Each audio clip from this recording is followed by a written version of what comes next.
Chumbawamba. Well, you know, what kind of... Uneasy listening. Yes! I bet it was from the Chumbas. Are they still cracking on? Are they? Because they used to live in a squat. They've done about 400 albums, them and the Levellers. Yeah. Who's the best, Chumbawamba or the Levellers? So, good question. Thanks for asking that. Yeah. What's the telephone number, Claire? It's 08700 800 1234. Or you can email ricky.gervais@xfm.co.uk. Worst album titles ever. It's like real radio, It's isn't just like Chris Moyles. It is, isn't it? Exactly. Oh. We've got the big fat guys on the telly. Yeah. In here. You know. And his kind of cheeky sidekick. And my Comedy Dave. You're almost as funny as Moyles. Fingers crossed one day. The weather episode, Snoop Dogg, Dr. Dre, Crowdhouse, I love that. Enjoyable. That works for me, see? Yeah, what do you think? No, it was nice. Well, she started off all right. Should we give her one more go? I think a round of applause for Claire. Yeah, no, that's brilliant. No, that's excellent, that. I love that. Rick, the phone... Oh, it's just gone. No, I tell you, the phone board had lit up there, Gervais. Really? There was a call buzzing through on call A call one. came through? A call came through on line 1, and Sturgis missed it. Carl would never have missed that. He knows how valuable they are. I'm sorry. Yeah. That was probably someone with an amusing album title. No, I did get one, Steve. I did get one. Do you want to hear it? Yeah, go on. Okay, this is from Al, who says, what about this? H to H-E, who am the only one. Sorry, H to H-E. H-E. Who am the only one. I don't know what it means. No. Van de Graaff generator. Oh, well, no wonder. That's the thing that one of those things at the museum that you wind up and you touch and it makes your hair stand on end. Yeah. That's the scientific thing, isn't it? Sure. I've given up, Steve. Yeah, no, Do you know, that didn't really make me laugh either. I'll be honest, I'm thinking that the whole kind of amusing album titles thing we should abandon. I thought that as I said it. To be honest with you, I thought it was easier than this. I mean, Chris Moyles makes it work, that kind of crazy comedy let's try radio magic, but obviously and I don't think our listeners are into that stuff. I just don't think they can be bothered to get to the phone. I don't think a lot of them are able. I think a lot of them are, you know, do you remember when we spent about 3 hours trying to get to through to the Chris Moyles show? Vaguely, yeah. What was the He was doing this competition, and it was song titles with golf, about golf. Like, so you go like Drive, the Cars, and that. And I was getting so excited. I wanted to phone up and go, Duran, golfy, golf. And I just thought, it might have oh God, yeah, it probably cost me about 30 quid just to ruin Chris Moyles' competition. Yeah. And that was a long time ago. Yeah, those were the days when we realised, you know, he was a great talent and one to watch. Yeah. Before we'd enjoyed his new TV show. But, anyway. Yeah. Let's not. No, that's cheap. It's cheap. Yeah. Anyway, what should we talk about now then? Because that all went well. No, I mean, that's 20 minutes. That's 20 minutes done. Fantastic. And we've nailed amusing album titles. We've done that. That's fine. So we need a new gimmick now. I'll tell you what. Wait. You know when you go out, you take an umbrella out. You leave the house, you've got an umbrella. Right. Yeah. And it's a really sunny day. Yeah. And then you come out and you go, I wish I hadn't bothered with that because it's in the way. But then, right, imagine when you go out, right. It's raining. No.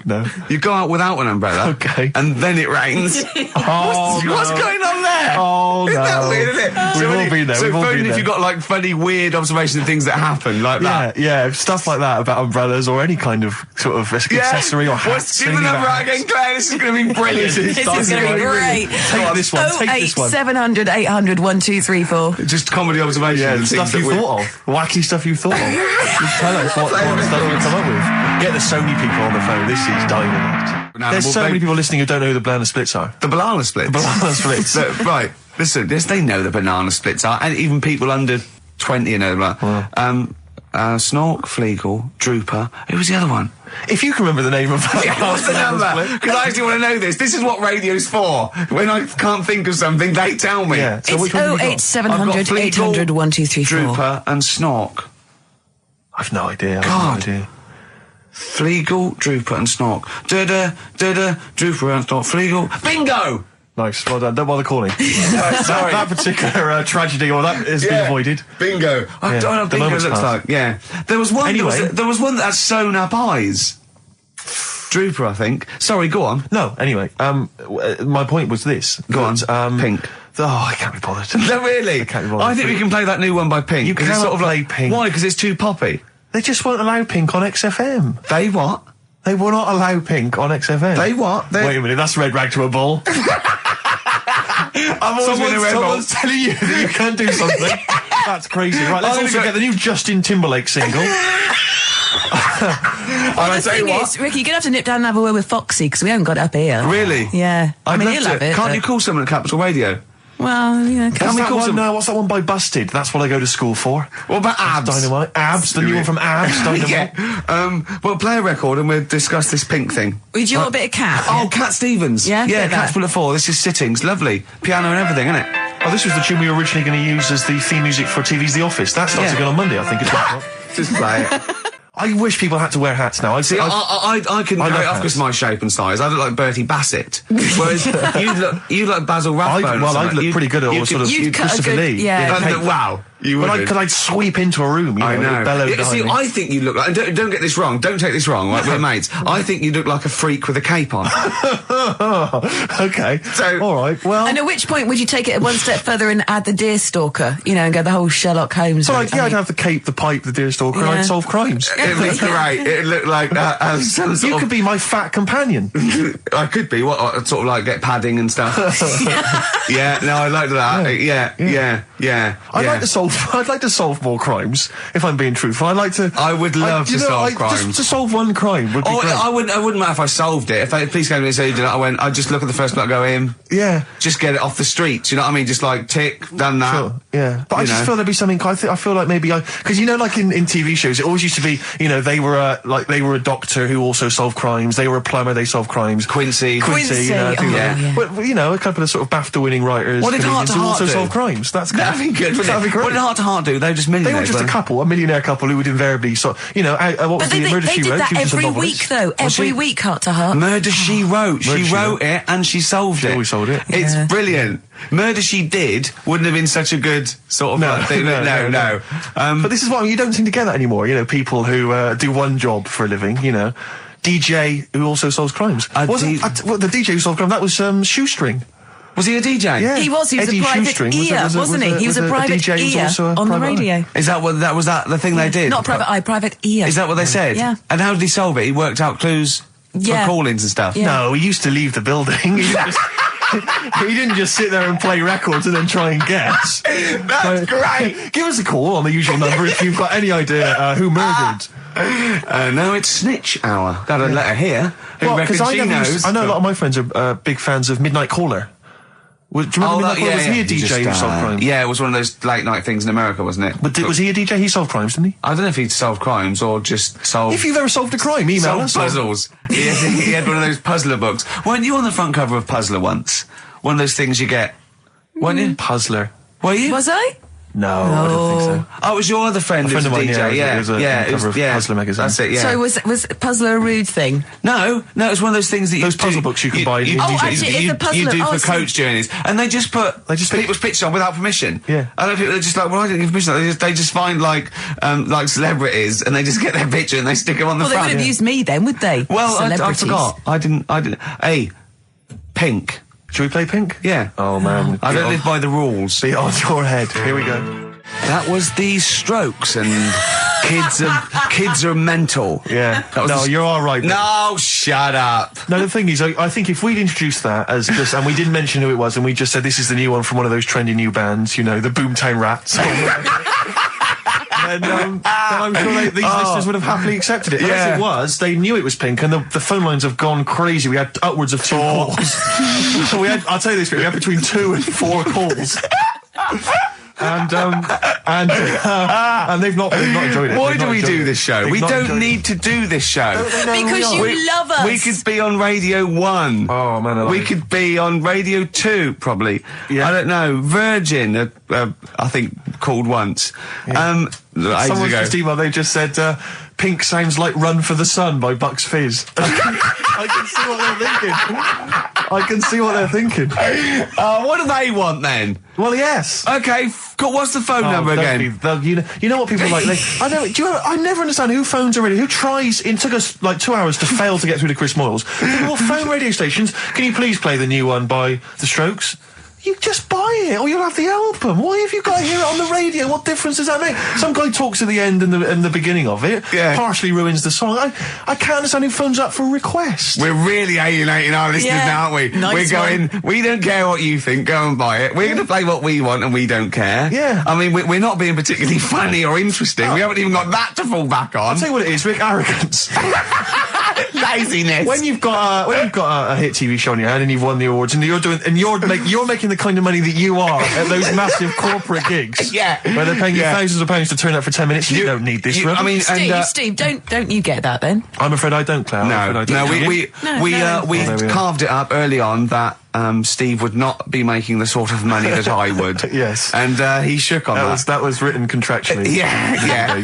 So I think. So you did shake on that. Oh yes. It would be horrible to go back. I don't think he realised quite the difference. Yeah. But the huge success. I don't think he'd want me to Welsh on it.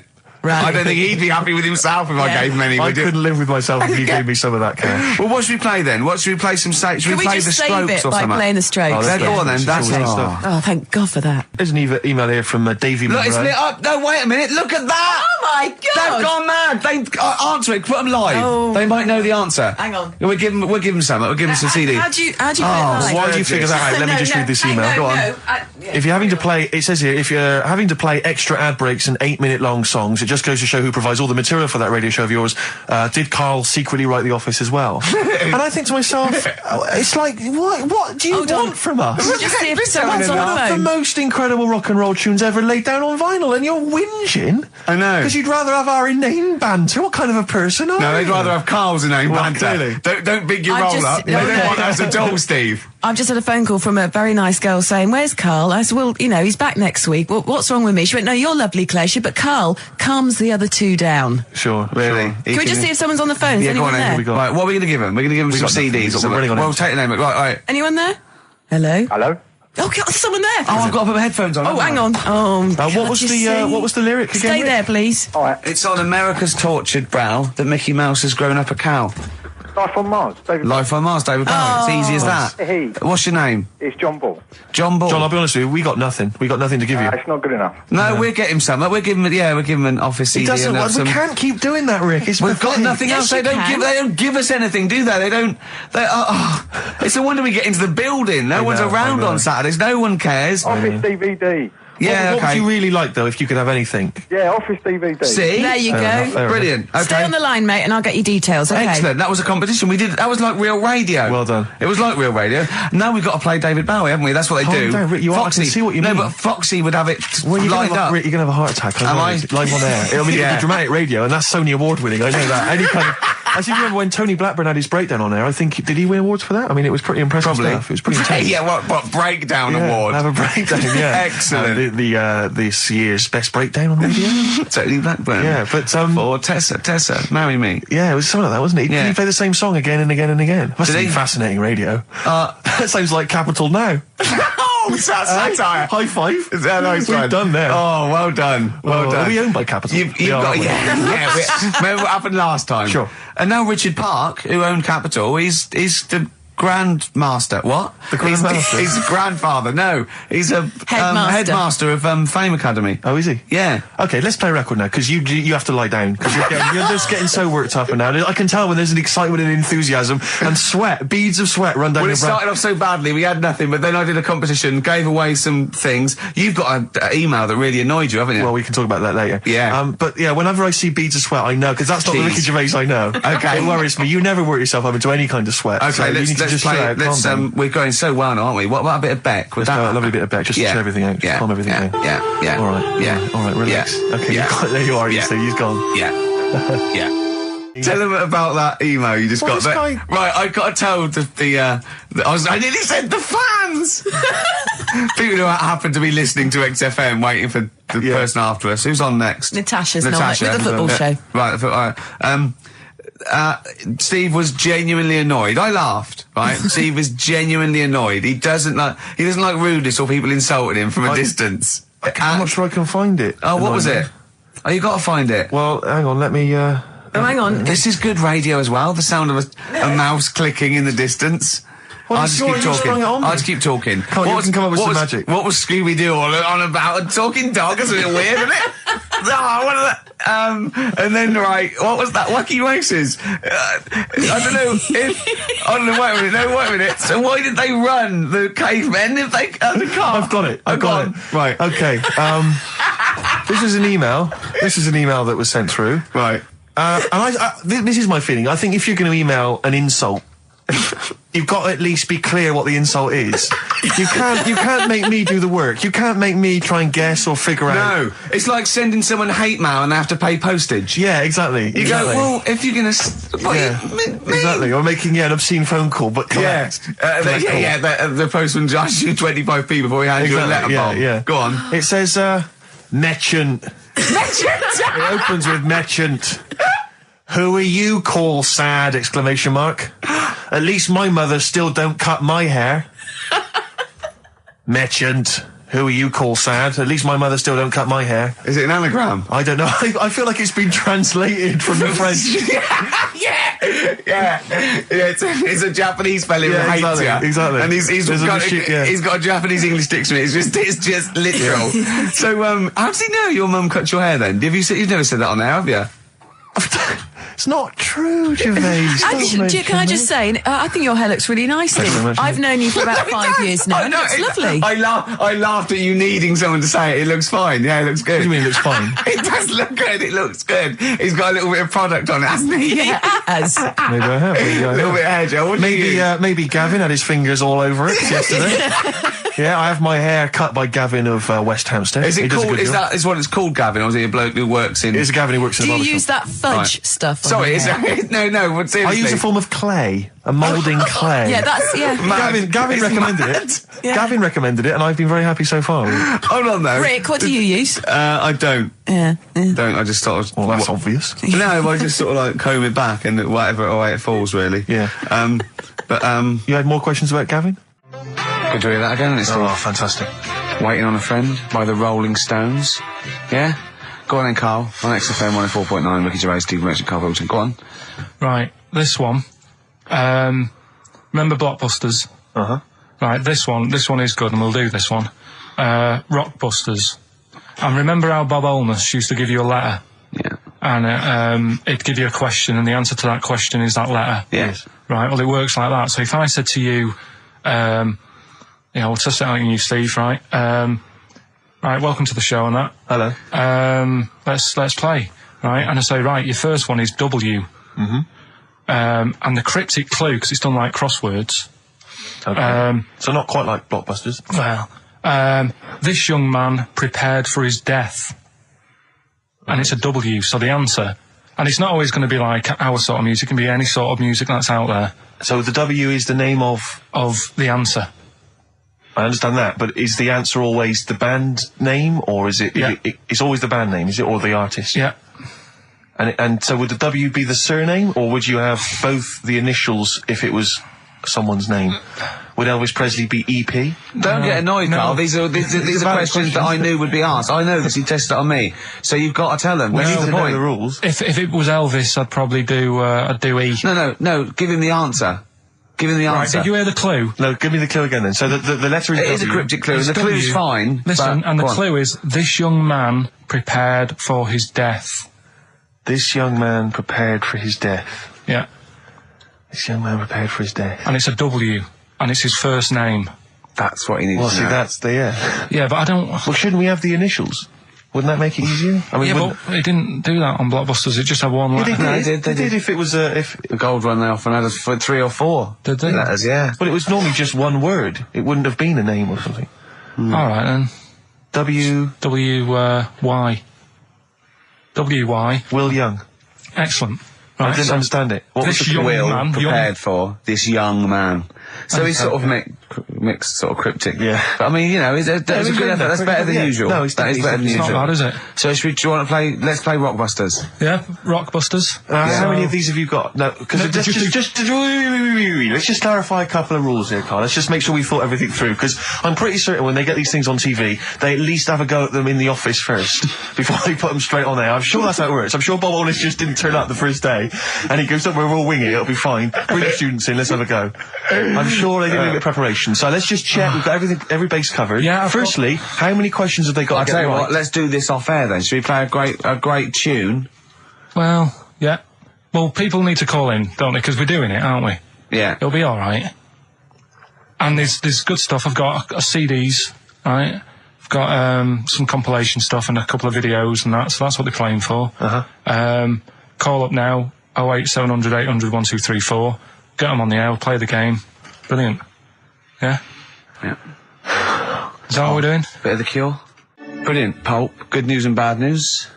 Bad news is we have got enough callers to play Carl's game. The good news is we don't have to play any more adverts in this show. So, if it doesn't work, sod it. Right, who have you got on the line, Carl? Sam. Now, let's just remind ourselves, what's the game? It's Rockbusters. Okay, now calm down, Carl. I know you're a bit stressed. You've got a lot to do, but don't worry, you've just had a holiday. Throw this desk out. Let's throw it out and start again. Rick, don't get stressed. Go on then.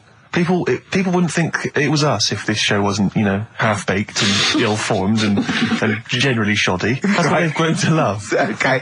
All right. Sam?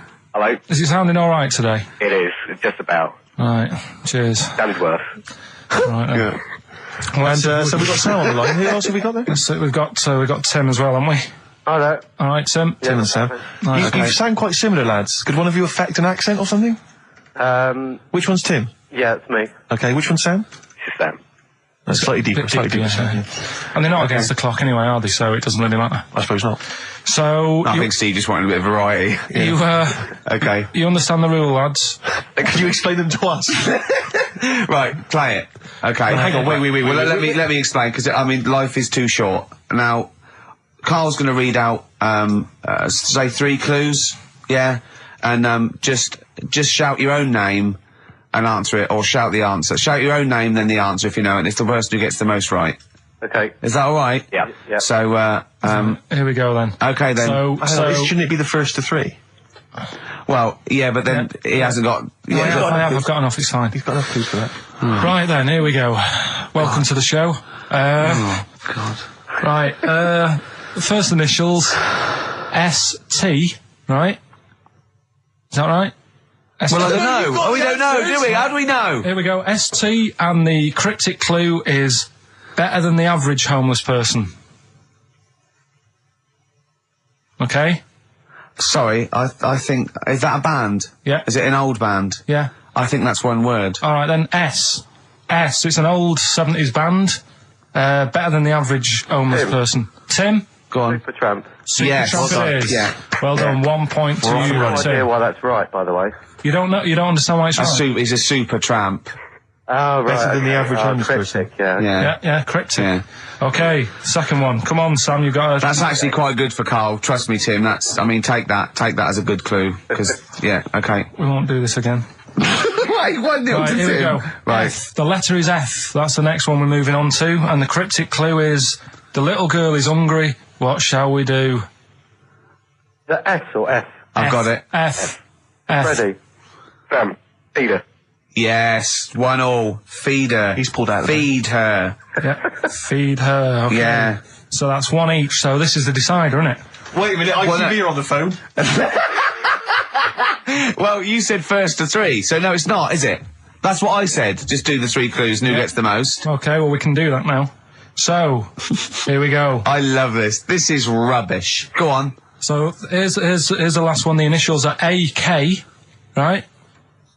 And the cryptic clue is exploding pet. Shout out your name if you know it. Last orders at the bar, please. Last orders at the bar. Exploding pet. AK. You're tuned to XFM 104.9, Karl Pilkington's quiz, Rockbusters. The format is still available. The highest bidder, please give us a call, or you can email ricky.gervais@xfm.co.uk. Is it a band or a singer? I'll give you a bit more of a clue. It's a pop band. Okay, we wouldn't... Sam. Tommy Kissam. Yes. Hey. Oh, this is amazing radio. So who was that won? That was Sam who won. So it's 2-1 to Sam. So he wins. What does he win, Carl? He wins some CDs and some videos. No, he's got obviously now, Sam, if you're ready, take the spot. You're going to do the gold run.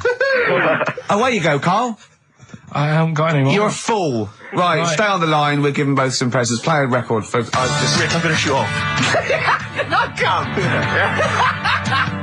Feeder, come back around. He's getting all stressed again. You know, we've only done an hour. I know. I'll tell you what. This seems there's like another 3. hour to go. I know. I don't know what it seems like to the, the listeners. I'll tell you this. I'm not trying to be disrespectful, Carl, but I think maybe someone else should come in and press the buttons. Because I'm not sure you're across it. I don't think you can concentrate on talking and working at the same time. I'm not sure you can... Walking Yeah, and eating. for you, it seems it's a bit no, like... don't say that. Look, he's gutted. No, there's a lot of gone wrong here. I say throw this desk out and get a real one.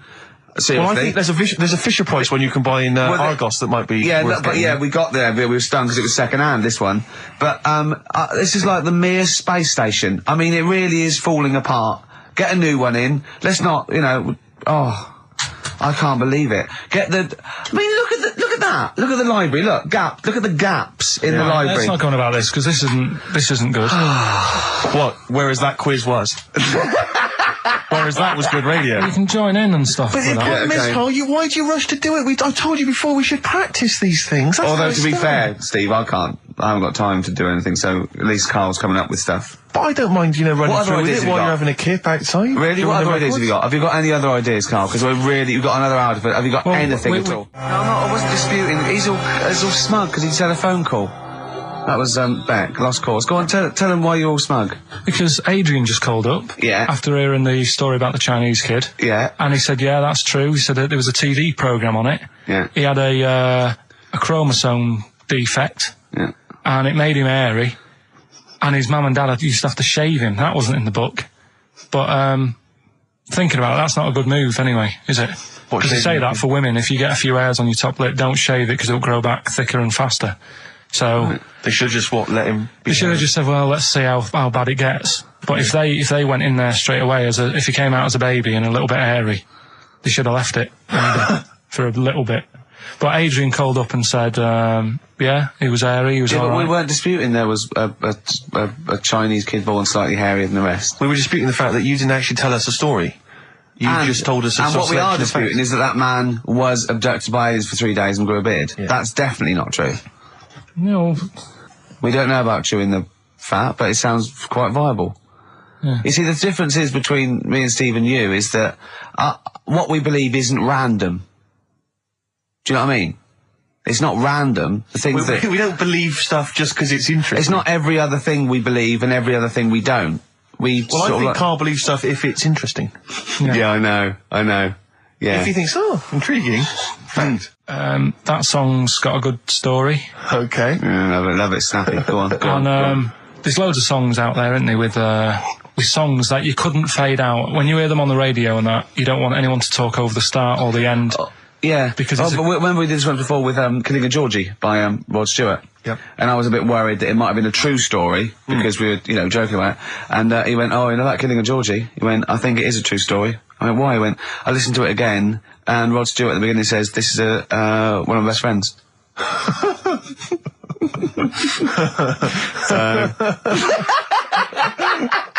It's brilliant, isn't it? It's genius. So there's loads of songs out there, and what I want to do, we want to get the audience involved in this. So if you've got like a favourite song that's got a really good If you've song, got an audience. Yeah, go on. And they email in ricky.gervais@xfm.co.uk and they say what the song is now. What would examples be then? Examples, ones that jump to mind straight away for me. Elvis, In the Ghetto. Yeah, good one. Brilliant. Andrew Gold, Lonely Boy. Absolutely. Don't know that one. Eminem, Stan.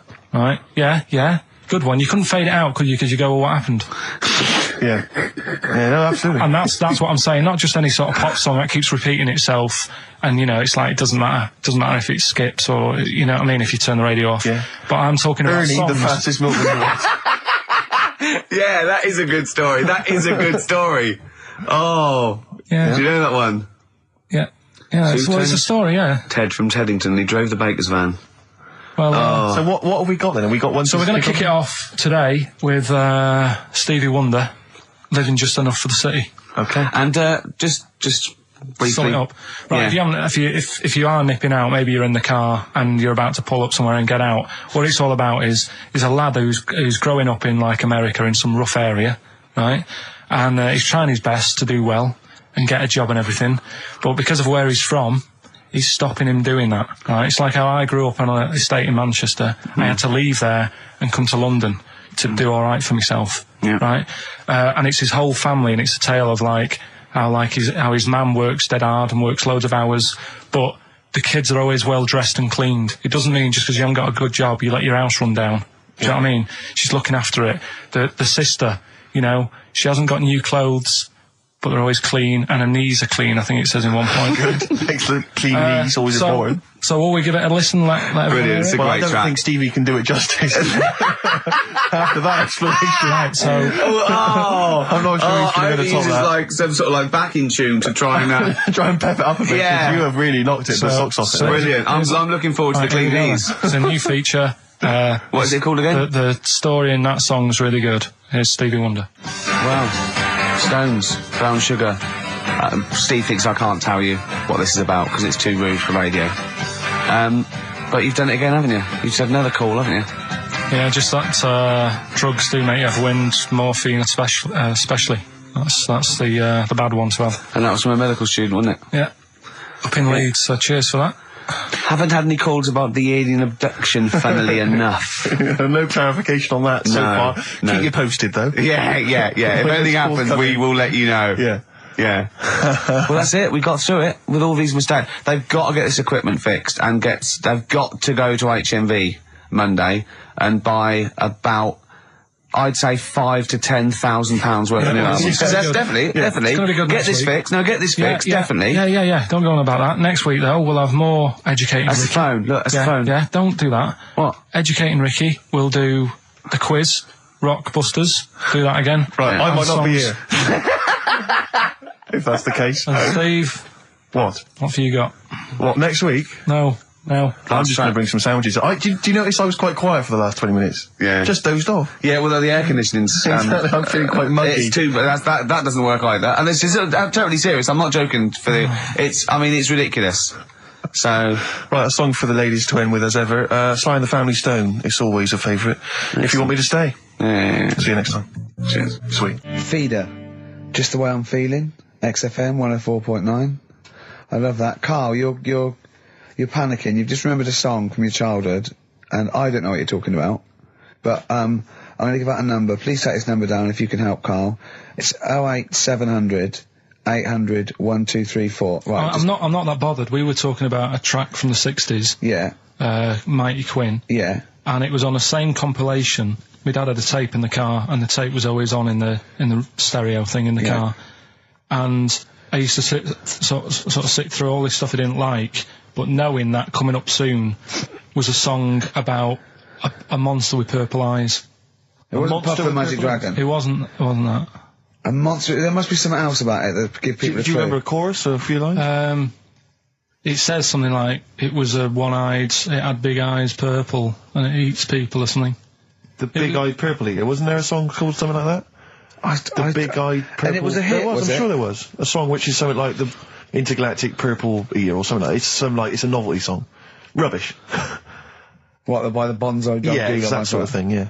I'm sure Well, if you know what, Carl... Look, the telephones have gone mad! Yeah, well, we'll find out in a bit. I mean, I'm not that bothered. I'm not going to buy it. It's just that we were talking about songs and that. It'll be good to know who it was, but... Yeah. Right, Rockbusters. Okay, now how long... Where did you get the phone? What, do you want to just answer Well, that? answer the phone, so just answer the Yeah, phone. see what it is. Just see someone's... Hello? Hello, mate. Alright. Yeah, that song, I don't know if it's by, or is that what you want? That's the bit I wanted, really. What's the name of the song? Well, you know how it goes, it's like, born nights on and dawn out of Yeah. Oh, yeah. Sorry, I don't think you've helped much, though. You can't remember what it's called or who it's by. Well, no, I mean, I know the tune, but that's about it. But he's It done seems well. to me- Steve, yeah, he's done well. He's given up his spare time to call in and sing us a song. Don't diss him. Rick, I'm concerned he's just only marginally remembering it more than Carl is. It was actually in, I think it was in the Blob, no, it was in something like the Blob, actually. I think Steve McQueen was driving away and it was running in a sequence. This is so very familiar. Thanks very much, mate. See if we can get a title off someone. And XFM. Hello, yeah, I know the name of that tune. Go on. It's the Purple-Eyed People Eater? Yeah, that sounds about right. And who's it by? Yeah, well, I'm just at work and... Who is it by? It came to my mind. Do you know who it's by? I don't know who it's by, mate. Sorry. This is not enough information. I wouldn't phone in if I only had half the information. But we asked him just what the tune was. But I want someone like Paul Gambaccini to call in. He knows what chart position it got to. Okay, right. Thanks very much. I don't think this is enough information. That's two people. The thing is, if you know the title, we can put it in the internet, can't we, and find out who did it. Yeah. That's full of brilliant information. Well, thank you very much for calling in. I don't know why they bothered, frankly. Sorry, no, I mean, I just think if you're going to bother to call in a radio station, have the facts. Have all the facts you have. Well, he hasn't got the facts, and he runs the radio station. He doesn't run it. They keep him here like a mascot. He's like a pet, isn't he? They have him running around the office. God. Now listen, it's Rockbusters. I've got the prizes here. Rick, I'll be honest with you. I mean, we've given away some shoddy stuff in the past. This is the worst collection. Is it? This is really scraping the bottom of the barrel, Carl. I mean, hold on, the how phone's many going more mad. of these can we give away? If you're still phoning, hang up because we're not going to bother anymore. We're really sorry about that. Maybe email us or something. Lonesome Day by Bruce Springsteen from his new album The Rising on XFM 104.9. Ricky Gervais, Steve Merchant, Karl Pilkington. Foreman just phoned in and said to Karl, stick up for yourself. Don't listen to that Merchant. He does my head in. He's so arrogant. I don't think I'm arrogant. I think I'm mean. Yeah. I just think I'm sort of objectionable. I don't think it's arrogance. I think it's sort of nastiness. Yeah. I'm just not a very nice person. But believe me, I'm not arrogant. I think I'm pathetic. We've had a lot of emails saying, could you bring back White Van Karl? Oh, yeah. Which is that section of the show where we ask the questions that the Sun asks someone else, random punters, of Karl. But sadly, recently they've got very politicised and very kind of basically a little bit depressing. So there's not really anything appropriate. Supergrass, Seen the Light, XFM 104.9. We're a little bit worried. We might have a technical hitch here. We've had no emails, and usually we get loads and loads. So we're worried it's us. Can someone send an email? Yeah, just a test email. Yeah, but we won't know if they have or not. They might just be ignoring us. No one might be listening, Steve, so this isn't proof. I guarantee there's at least one person who would send an email. Maybe if Dickie Anderson's listening, he could do it for us. Anders! Do us a favour for all the pleasure we've given you over the last few years. Ricky.gervais@xfm.co.uk. If you haven't heard the Rockbusters, might as well give them out. Well, let's check the emails working before we do that. Yeah, otherwise it's a complete... This whole show has been a sham and a farce and a waste of time. Well, I think they can take that as read. Well, listen, still to come, right? We've got, the monkeys thing. Oh, chimpanzee that! And when I was out last Sunday, right, at Johnny's birthday party, Steve was there. Yeah. Got talking about stuff. And a debate that we didn't really finish cropped up. It blew your mind, didn't it? Amazing. Oh, I know about this. Steve told me. This is the infinite amount of monkeys. Or a monkey with a typewriter and an infinite amount of time would eventually come up with the works of Shakespeare. Yeah. There was no debate. It's a philosophical, mathematical problem. There's no debate. It's true. It wouldn't happen. No, listen, Karl, listen. Infinity sorts it all out for you, right? An infinite amount of monkeys at a typewriter, right? They do everything. They type everything. Infinity just sorts it all out for you. There's no getting to it and they're going, oh, well, let's have a look what they've done. This one's come close. Did Romeo and Juliet. It would do it all. It would type everything ever possible, conceivable. Yeah, but... It's a mathematical... Well, we've heard your side of the argument, Rick. And I'll be honest with you, it's a persuasive one. But let's hear Karl, because he heard about this in a pub last week. Yeah, so what's your problem? What's your problem with it? What's your problem with it? Well, first of all, right, you're saying it's a load of monkeys. It's not just one monkey that depends. Can live forever. No, wait. It's either a chimpanzee with a typewriter with an infinite amount of time. He would eventually, by definition, mathematically, type everything ever possible, okay? Or it's an infinite amount of chimps with typewriters, and one of them will type it first time. But already that's not right. You either need to have what one do you mean? monkey. What? You mean employment laws? What do you mean it's not right? Let's hear him out, please. Okay. If it's one monkey, with a typewriter that's got loads of ink in it and that, right? At least it knows what it's done in the past. It's not. Keep going. Cry. If you've got a load of monkeys, it's like if you have too many. What's that saying about too many chefs? Too many chimps spoil the soup. Right. Well, it's the same thing. It's like, well, I didn't tell you to put salt in it. I was going to put salt in it, and it messes it up. Whereas if it's just one, They know what's gone on. So what I'm saying is... just leave him go. I can't be bothered. I want to hear. I want to hear the rest. This blows my mind. He doesn't know what this does to me. It's a mathematical problem. I want to hear the rest. Well, it's just... I just don't think it will happen. What do you mean you don't think it'll happen? Infinity works it out for you, by definition. Well, what's stopping them typing the same thing again? They would. In fact, the problem should be, if you had an infinite amount of time, that it would type... It works for Shakespeare an infinite amount of times and everything else an infinite amount of times. But, you know, that's not as... But not Shakespeare. Oh! Shut up! You idiot! Rick, do you know what he said to me? I said to him, I explained it to him. I said, you've got an infinite number of monkeys, infinite number of typewriters. They will type the complete works of Shakespeare. He said, have they read Shakespeare? You're an idiot! Play a record. Said, no, I'm not having this conversation. Not doing it from I'm not having it because it really, really winds me up. But you're saying they'll do it with no spelling errors. Well, they do it an infinite amount of times. And they do it wrong an infinite amount of times. And they spell the last full stop wrong an infinite amount of times. And they get one thing wrong in Hamlet wrong an infinite amount of times. They do everything an infinite amount of times. But are they going off a story that they've... Play a record, Carl, because I'm going to knock you out. I'm just saying... Shut up! Do they know the story? Oh, they're monkeys! Oh, Christ. No, right, okay. Right, Carl, she's a girl and I'm a man. Good that, innit?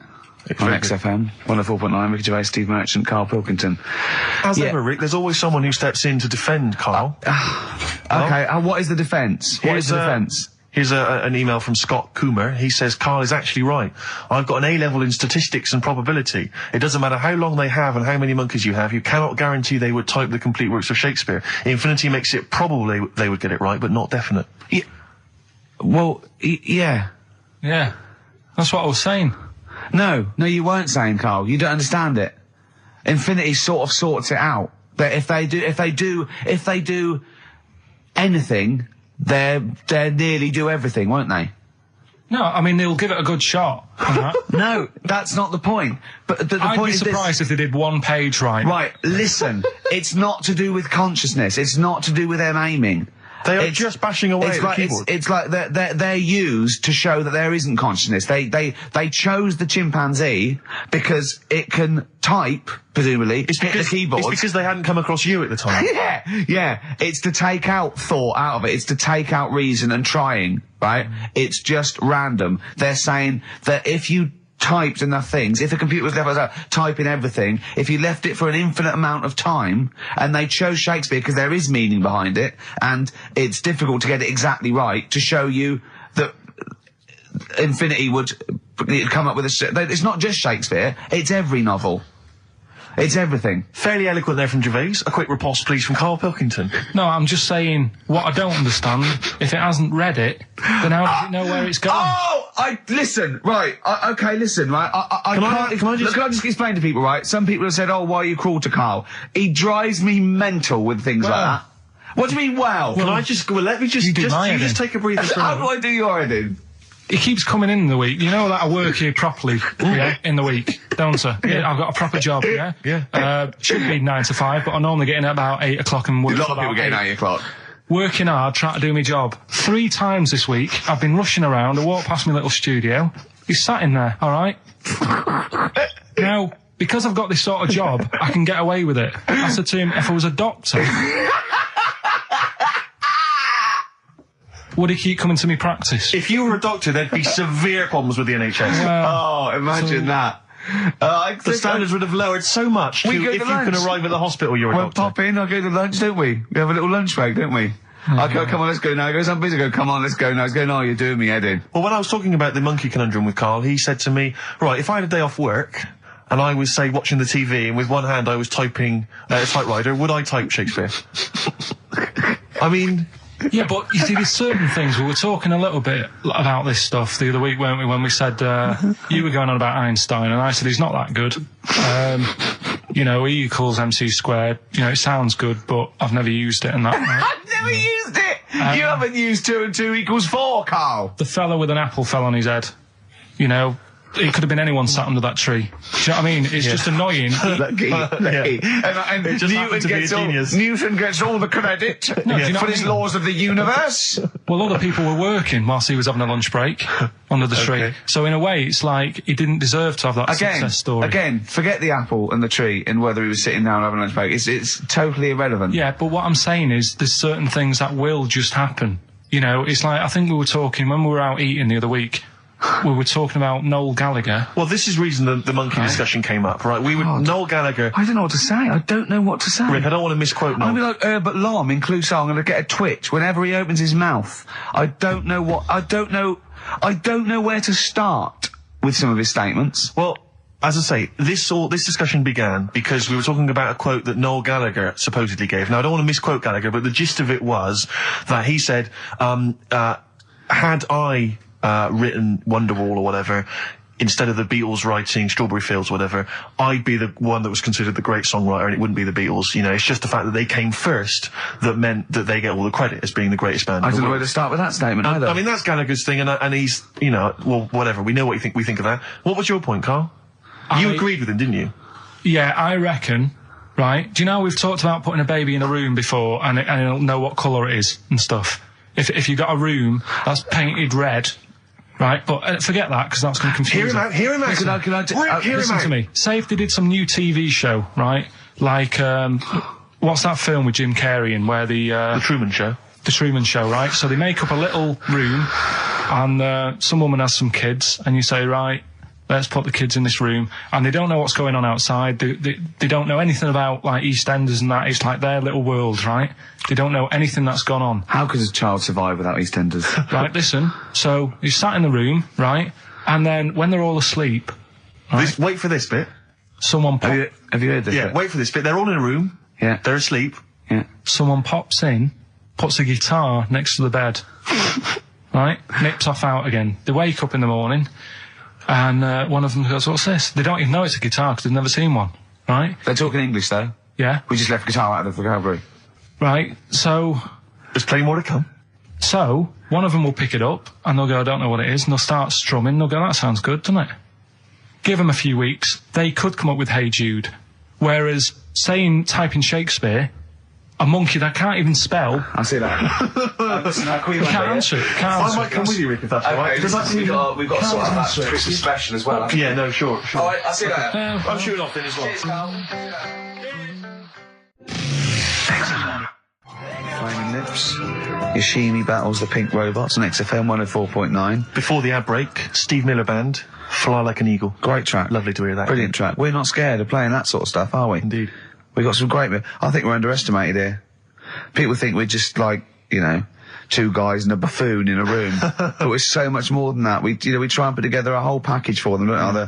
For their Saturday afternoon listening pleasure. If there was an infinite number of us three in an infinite number of studios, broadcasting for an infinite number of shows, would we ever do anything half decent? Yeah, we eventually... Would we ultimately come up with something quite good? What was that email that you were laughing at? I can't, it's too rude. What does it say? It's too nasty. Oh, God, give me the gist of it. The gist of it was that it would mean that if there was that infinite number of monkeys, eventually, besides the fact that they would type the complete works of Shakespeare, they would also type the sentence, Karl Pilkington is a genius.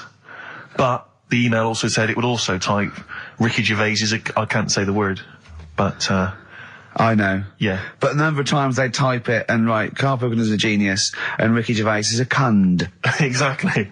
Yeah, that would be there a lot. Come on, someone talk. I'm looking at his face, his headphones are too loud. Instead of turning them down, he's just grimacing, going, these are too loud. I don't understand it. Yeah, how have you lived this long? How did you make it to 30 without getting squashed or eating something deadly poisonous? I told you I used to choke a lot. We've had an email from... placebo, the bitter end. We've had an email from Andrew Forrest, who has just simply entitled it, Karl Pilkington.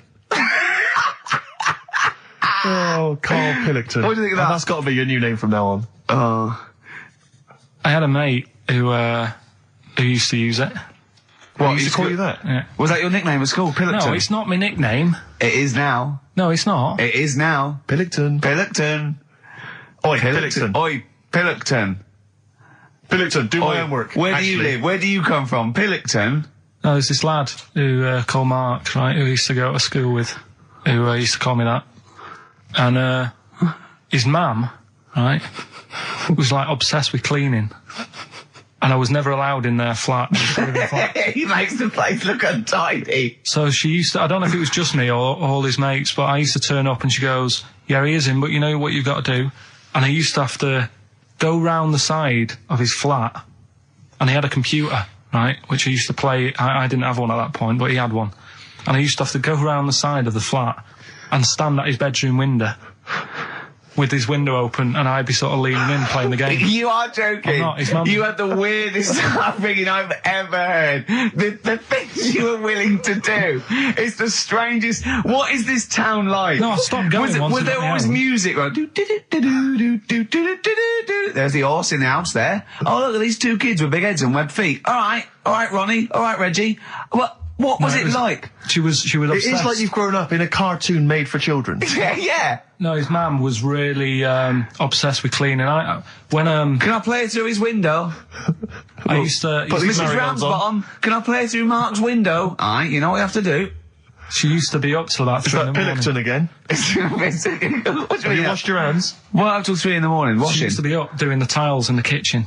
Washing until 3 in the morning? It was at 3 in the morning. And for ages and ages, that's saying that out on the tiles, I used to think that came from, like, his mum. Because she was out, like, cleaning them late. So, till I was about 13, I thought that saying, out late, on the tiles... Yeah. Was... And now you're not confused by anything. Well... There's no misunderstandings in your life now, is there? See the grass, seen the light. I just think of people... sort of other Saturday going, you coming shopping? I go, I can't, I'm listening to XFM, there might be some monkey news. And they waited 2 hours for that. What sort of a show has a feature called Monkey News? Well, I have to say, the monkey story has been corroborated. Which one? Well, this one, it says, police in Britain this week are on the lookout for a very different kind of burglar. A chimpanzee who has been sighted breaking into a house in Hackney, stealing a mobile phone and leaving. The chimp is also the prime suspect in a break and entry in a nearby house where part of a radio was taken. One policeman stated that it might have been trained to steal, but a monkey's not going to think, that's a mobile phone, I'll just have that. Look at Carl's face. Yeah. Fact. That's fact. WC, featuring Snoop, The Streets on XFM 104.9, Ricky Gervais, Steve Merchant, Karl Pilkington. I think we should kick off with a bit of a competition. I think we should get the listeners involved here. Phone up if you want to play XF Family Fortunes. Now, a lot of people, of course, won't be familiar with this because we played this in the very early days of XFM. Yeah. Do you want to explain the rules, or do you just want people to phone in? It's like Family Fortunes. We need 2 of you. I asked you... Do you remember we discussed this before? You can't say that. Yeah. And so get 2 on the line. You're competing against each other, and so it's fingers on the buzzers. Will you stop chewing, picking your teeth? I mean, even if the listeners can't hear, it really annoys me. It is a bit like having a chimp in the room. Do you know what I mean, Carl? All right. Have you ever seen him eat hot food? No. Honestly, it is like a chimp. And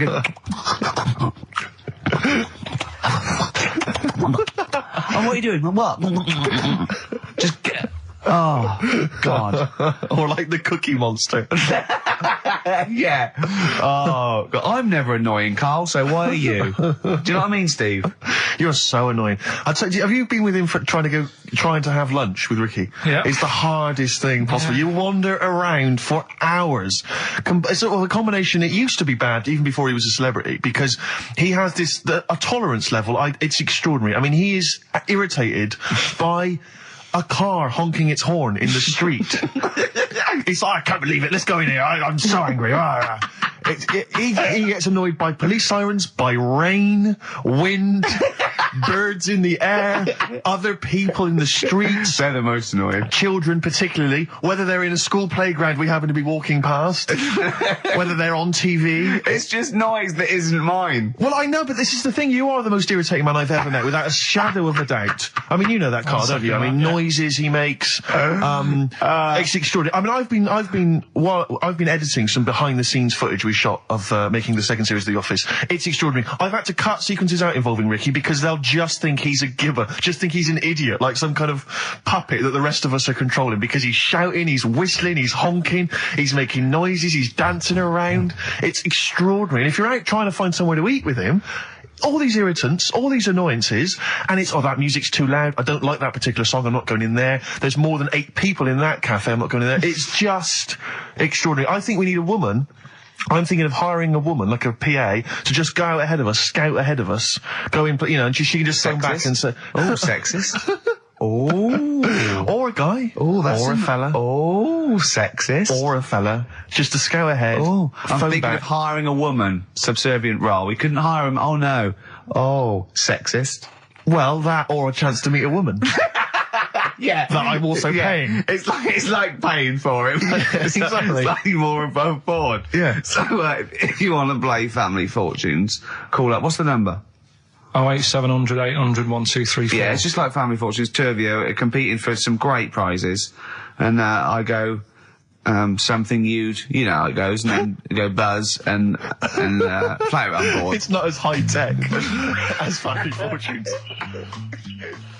Current single from Nick Cave and the Bad Seeds, that's Bring It On. Yeah.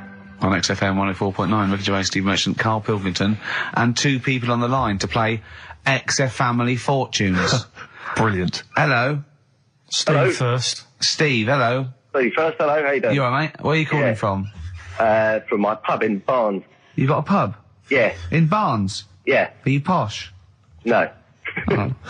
I suppose you're the local landlord. Do they come in and sort of like go, good man, there's a shilling, get me some ale? They're all posh in Barnes, aren't they? Well, no, not all of them, actually. Does Nigel Havers come in your pub? Because he lives there, doesn't he? Well, none of them do, actually. I know there's lots of them about, aren't there, in Barnes, but no, not You've in banned them. You've banned them. Who's on the other line? It's, Jennifer. Jennifer, hello. Hello. Where are you calling from? I'm calling from Forest Hill. Forest Hill, that's Yeah. right south, and I don't go out of WC1. Oh, you should. Do you run a pub? Do I own a pub? No. Do you drink in one? Yes. That's just good. just some friendly chat there. Yeah, You know that thing between the brain that you were talking about before? Oh, yeah. I can't remember what it's called, but they did an experiment, and apparently the length of it determines whether you're straight or gay. Is that That's right? what I heard. Yeah. Well, so what? You could actually trim it if you fancied. It didn't go that far. Oh. Well, Always. you've just interacted with Karl Pilkington. Oh, my God. I treasure that. Right, here's the prizes. Okay, now, listen, don't be disappointed, because, as ever, Karl has just gone through some people's drawers here at XFM and found some really quite shoddy prizes.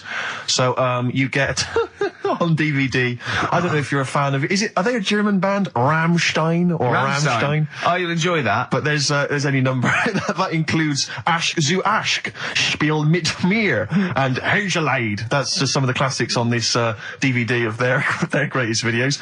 Red Dwarf, the first Do you think series. Germans sit around looking at ISIS records and going, look at these Wonderwall?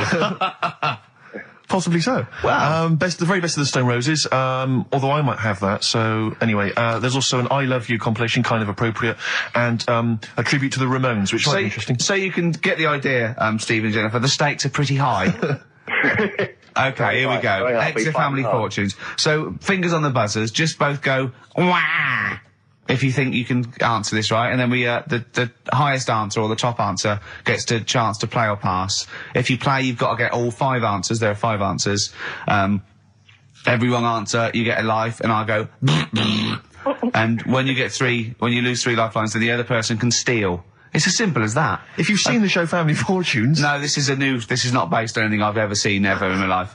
Okay, right. Okay, fingers on the buzzers. Okay. Name something. We asked 8 of my mates, right? Something you associate with Karl Pilkington. Okay, Jennifer, what? Silliness. Yeah, that's the top answer. Thick or dimness. Hang on. Do you want to play or pass? Play, please. Okay. Stay tuned, Stephen, because you might be able to steal if she gets 3 wrong. Okay. Right, okay. Right, we've got a top answer. 4 to go. Thick or dimness is top answer, obviously. Okay, Jennifer, some other things associated with Karl. Comedy. You'd think so, wouldn't you? Yeah. No, I don't even know who he is. You don't even know who he is? No, she does. She must And do. yet, bizarrely, she knows that silliness or Yeah. stupidity is the top I answer. Yeah, come on. Something else.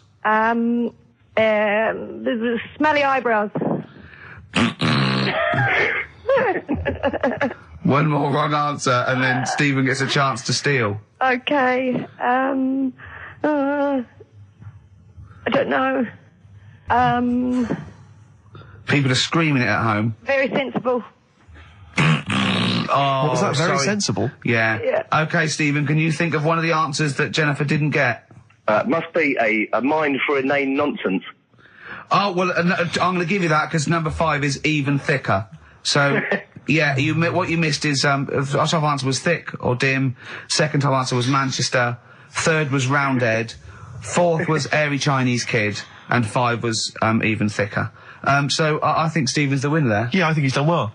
Yeah. You enjoy Rammstein, and you get the Stone Roses and an I Love You CD. So that's the pilot for this show, okay? When Blockbuster's all over, we're going to phase in XF Family Fortunes. Carl, thoughts? It's not that good, is it? Why? It's not that good. Just... I'm not that happy with it. Why? Why? Yeah. Well, just... What else? What? No. You're definitely right about that top answer. Well, thanks. So Stephen wins all those prizes. Yeah. And Stay on the line and we'll take your address. And we'll send something to Jennifer as well for even bothering to talk to Carl. So what's this, Carl? What are you playing now? A badly drawn boy. Yeah, excellent. Bye.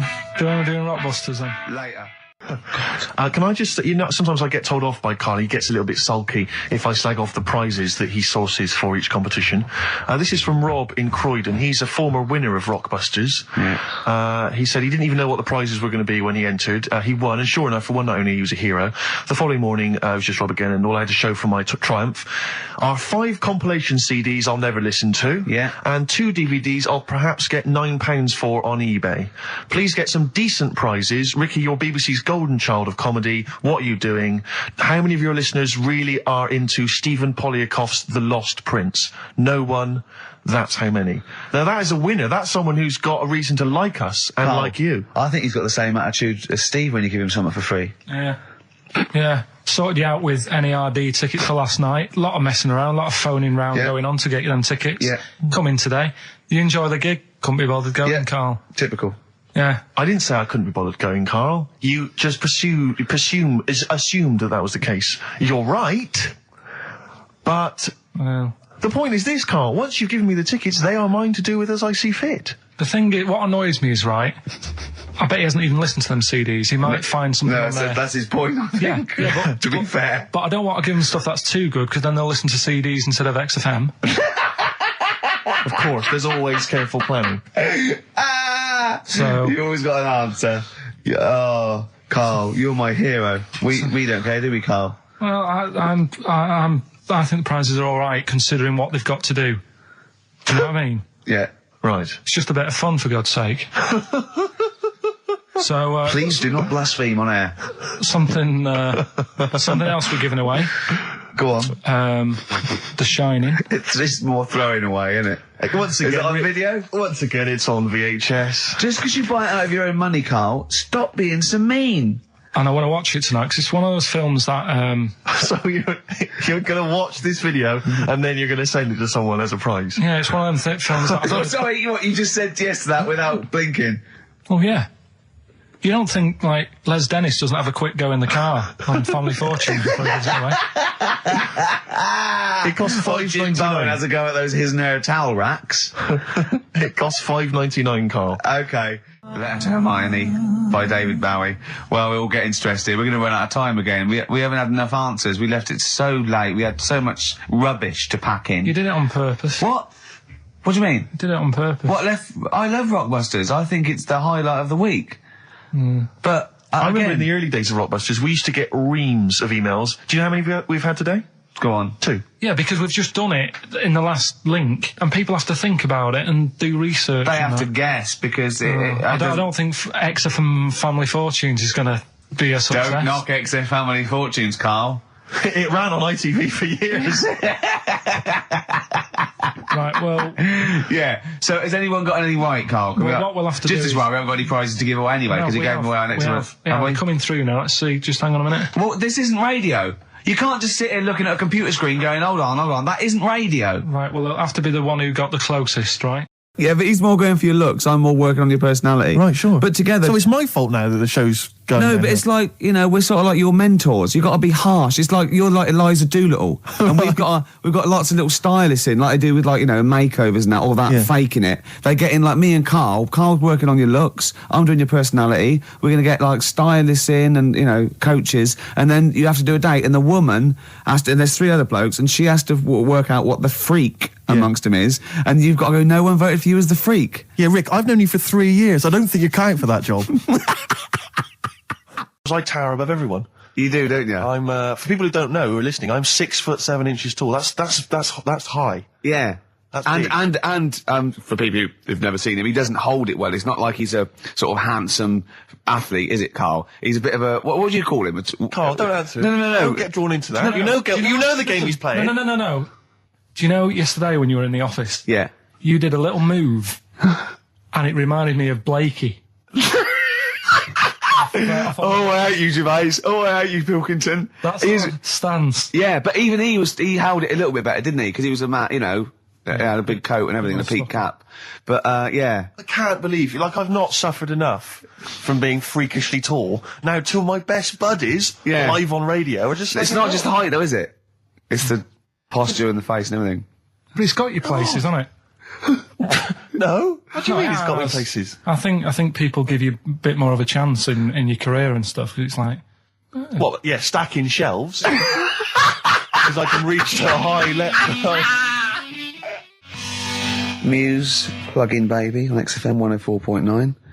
Ricky Gervais, go on. Well, yeah, but I know you guys are laughing about the height thing, and for those that have only just tuned in, I am 6'7" tall, which is tall, and that's big, and I pride myself on it in a way. You know, I've worked hard, I've not smoked, I ate well, you know. Yeah. It's an accomplishment, but obviously I didn't have much involvement in it, I just am. And it's a curse, because mainly the problem is that you can't get stuff, you can't get clothes, you can't get shoes, you know. Yeah, he's size 14 feet. Yeah, but it is genuine, and I don't know, I mean, it costs a lot to buy a pair of size 14 shoes, and if you were genuinely poor, I don't know how you'd afford to be tall, because the clothing costs more, everything costs more. I've seen this in comics, that you'd actually go to school in a barrel. Wearing a barrel. With just braces, it'd just be a barrel, and you'd have sort of flip-flops.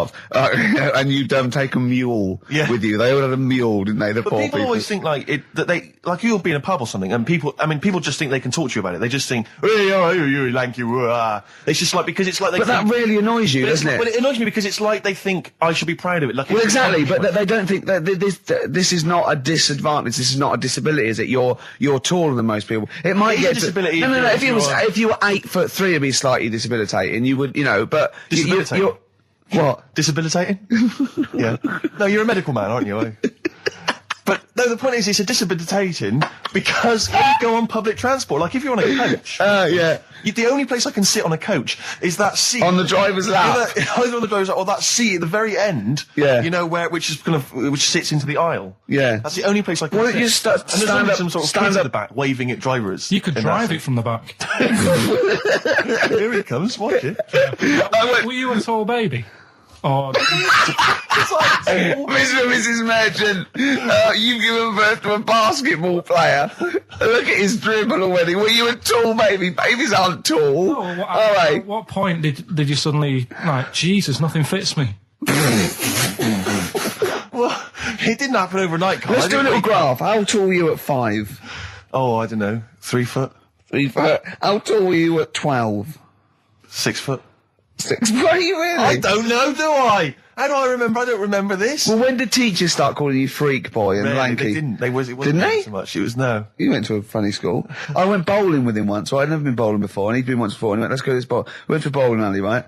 And you have to wear these special shoes. Now, they're sort of like pointed things anyway, and they're multicoloured, sort of red and green. They look pretty weird.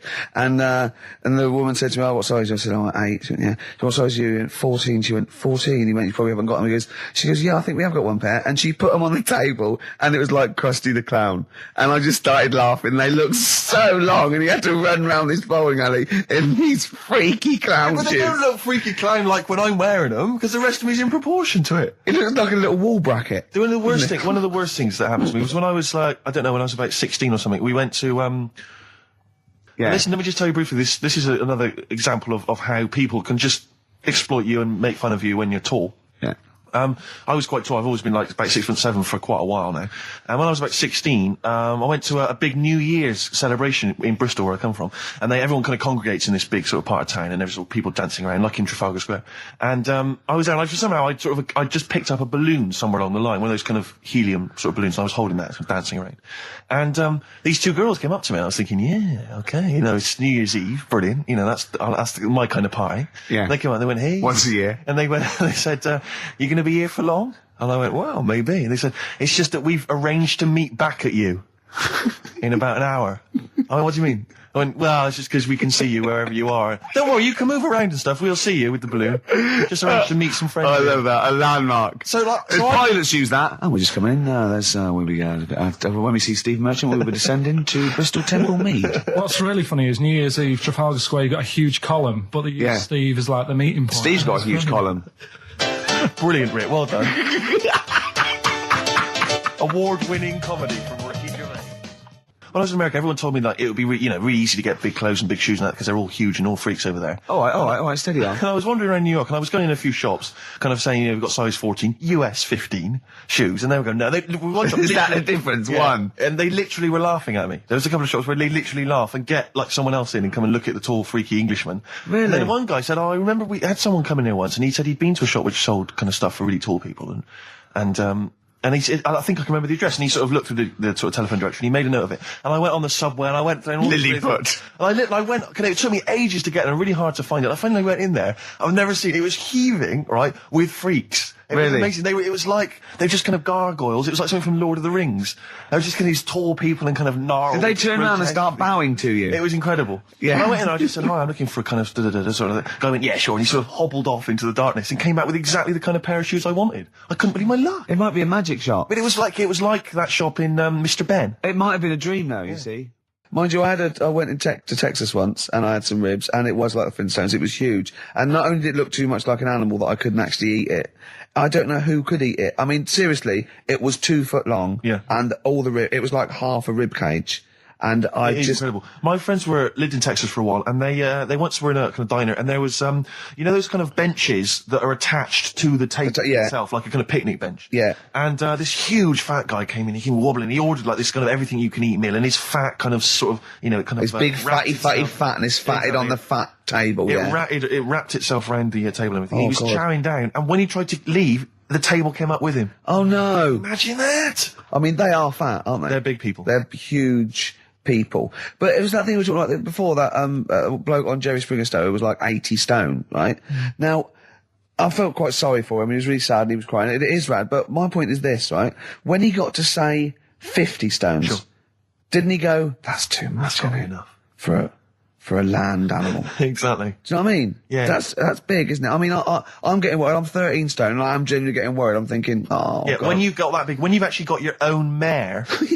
yeah. When you have to get in helpers to look what the scale says. Yeah. Like 4 or 5 people lift up your belly and go, "It's 52 stone." You go, "That's too much." Exactly.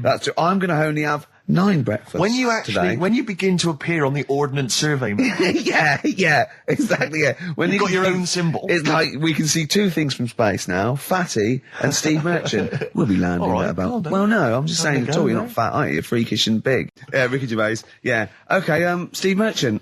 Great to be here. Hi. Now, you're a very tall man, if I might say. You're 6'7", aren't you? Yes. Was that a bit of a problem at school? Well, yeah, a few jokes here and there. Yeah, a bit of gentle ribbing, but nothing too problematic. What's the weather like up there? Well, exactly. Skinny, all that sort of... Oh, you're lanky. Yeah. Oh, dear. And, what about the glasses? Well, I wear glasses, but again, that wasn't really a problem, you know. They didn't call you Four Eyes, No, really. it They call you Four Eyes Freaky Lank thing. They didn't call you Freak Pot. Freaky the freakish All right, I'm gimp, not sure I'm four-eyed enjoying this, git. Rick. Stop, What? I'm not Well, sure I'm just saying, they didn't do that. As an interview, I'm not sure that's the best approach. Okay, and then you I'm left honest. school. You left school. Yeah. You went to university. There were you called Freaky, No, I've Freak-eyed, never been Four-eyed called Git? Freaky, Four-eyed thing? Git. Are you sure? Never been called it. Were you called Freaky, Lanky, Four-eyed, Stupid Hair, Boggle-eyed, Freak Face? Fish Face? Is your chat show coming back? Well, no, but Roger Daltrey might not want it getting round that he gave birth to Specky. Yeah, right, actually. I see what you mean. Specky? Spotty? Spotty, so I looked at you. Yeah. All right, calm down. Well, I do. You've got a nice clear skin. At least I didn't call you Spotty, goggle-eyed freak boy. You got a nice skin, a nice complexion, smooth-faced, goggle-eyed freak boy fish. Thank you. Yeah. That's be nice. Carl, what? Don't you like us arguing? Is it like mum and dad arguing? Do you get all... It's a bit like that. In the caravan. There was nowhere to escape to. As you know, me and Steve aren't worried about being part of a trend or you know, being trendy or jumping on about. Steve particularly doesn't worry about, like, looking good or, Well, you know... No, I'm saying, no, as a compliment, he doesn't worry about walking along like that or, you know... Well, this is, I'm looking good. No. But I'm saying you don't mind the insults freak boy or goggle eye or... Swore off a duck's back, mate. Do you know what I mean? Or a new phrase that's been coined because of Steve's face, walk off a frog's back. Who's saying that? Just a lot of your... A lot of friends and that. But I mean... My friends? Yeah, a lot of the people... Can you name names, or...? I can't really... Big promises, you can't. I can't wanna really... pass anyone up? I think it's the Kagul. Looks good. It does look It's good. waterproof, Rick, and it's also stylish. I wear nothing underneath. So it's tight to the skin. It gets sticky in bad weather. Is that why you sort of It's rustle? sexy. But what's all the... Is there abuse? What's this? No, they just say... Well, I'm gonna, again, we were talking earlier about, you know, you not caring about being like a geek or a freak or not trendy. No, I'm just saying. I am trendy, I am. And I know, yeah. Anyway, Steve, over to you.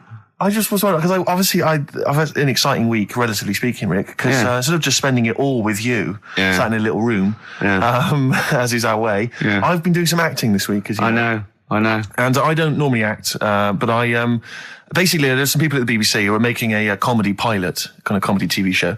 And, you know, and I auditioned for it, and the role was to play a sort of freaky-looking, sort of lanky geek, you know. And I don't want to say... How did you beat off? I don't want to sound arrogant, Rick, but they gave me the job on the spot. You know, so it was like, you know, obviously I'm, you know, because I'm not a bad actor, I'm not as good as Rick, but I'm, you know, What is it? I play a really tall guy, like a sort of... That's the part though, isn't it? About, you've got a beard. I'm a character who's 6'7" tall, and I'm trying to win the world's tallest man. That's it, yeah. But there's always a man that beats me every year because he's slightly taller. But this year, I think for some reason, because I've been training, I can beat him. That's the conceit. And Sally Phillips, I don't know if you know Sally Phillips, she's a very good comedy writer and actress, and she's written it. So it was good fun, and so we went down there, and it was good and everything. It was, you know, a little trailer and everything. It was like the proper deal. It was really good. And the problem was yesterday, I had to dance. One of the sequences had me dancing. Now, as you know, I think I'm a pretty groovy dancer. I'm a bit of a mover. Yeah. And I have to tell you this, Rick. Do you have anyone's eye out with your elbow? I have come to some serious realizations about my dancing. Really? I was moving around like a Shire horse dancing. What was that illness years ago? Right, there was a couple of lads at our school. Oh, yeah. Had really big heads. Right. And webbed fingers.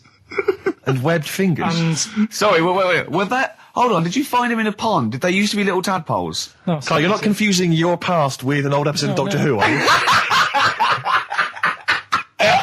What were they called, these two? I didn't mix with them. It was just like... Of course not. There was a... Nobody thought anything of it at school. No, like, sure. Used to it.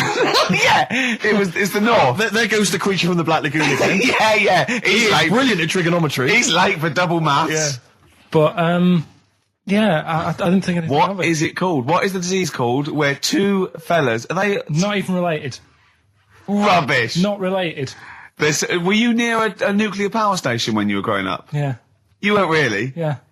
Oh, this explains so much. This has got a bit I don't heavy. think that's it. Hey, talking of enormous heads, you were at the Pop Idol final, weren't you, Rick? You went down there just because obviously Rick's a huge fan of Pop Idol. He wanted to be there. He wanted to give his support. Quite seriously, there was no irony there. We were he genuinely is a fan of it. And he was. You sort of had photos taken with various people. Yeah, of course. Because you were a bit drunk and you wanted to have a memento of it. And it's obviously a picture of you with Fat Man Rick Waller. Yeah. But the best one is a picture of Ricky and his girlfriend with Dr. Fox, whose head is twice the size of any other head. It's quite remarkable. I don't know how they Barrel. He's a lovely bloke, and he was really nice to meet him and everything. But he looks like an immaculate tan. And he's always happy, and he's It looks really on the good. picture. It looks like someone you might see in a carnival who's built a huge papier-mâché head, and we're like Frank Sidebottom. He's just sort of walking down the road. It's just incredible. Dr. Fox didn't used to go to your school, did he? He used to hang around with a mate. They were great swimmers. They were brilliant swimmers. Oh, God. There was 3 of them who all hung together, and they seemed to hang around like the older kids, the ones who looked like men. Do you know what I mean? What did you look like then? Well, it's just that I had youthful sort of looks, whereas like the older ones had like beards and stuff. It's the gang of boys in the 5th form with beards. Were they smoking pipes? Come over here, me filly. Oh, Debbie Carr, come over here, you little beauty. No, but she was like... I love that. They were hanging around with beards. There's the big boys. Oh, fishing. That's lovely beards. What do you I mean? just see a whole row of George Bernard Shaws. Brilliant. How do you do in history, boy? Think on E. You're an idiot. Oh. They were like, I'd be there sort of punching people in the arm. That's a great game. Oh, I love that, punch people in the arm. Is that part of the Olympics now? it's I think it was exhibition this year. Right. But it's going to be a pro next year. It's going to be the Winter Olympics because you've got to do it in just a cap sleeve shirt in winter. So you're playing that? She, but whilst I But she didn't appreciate that. She used to go, ow!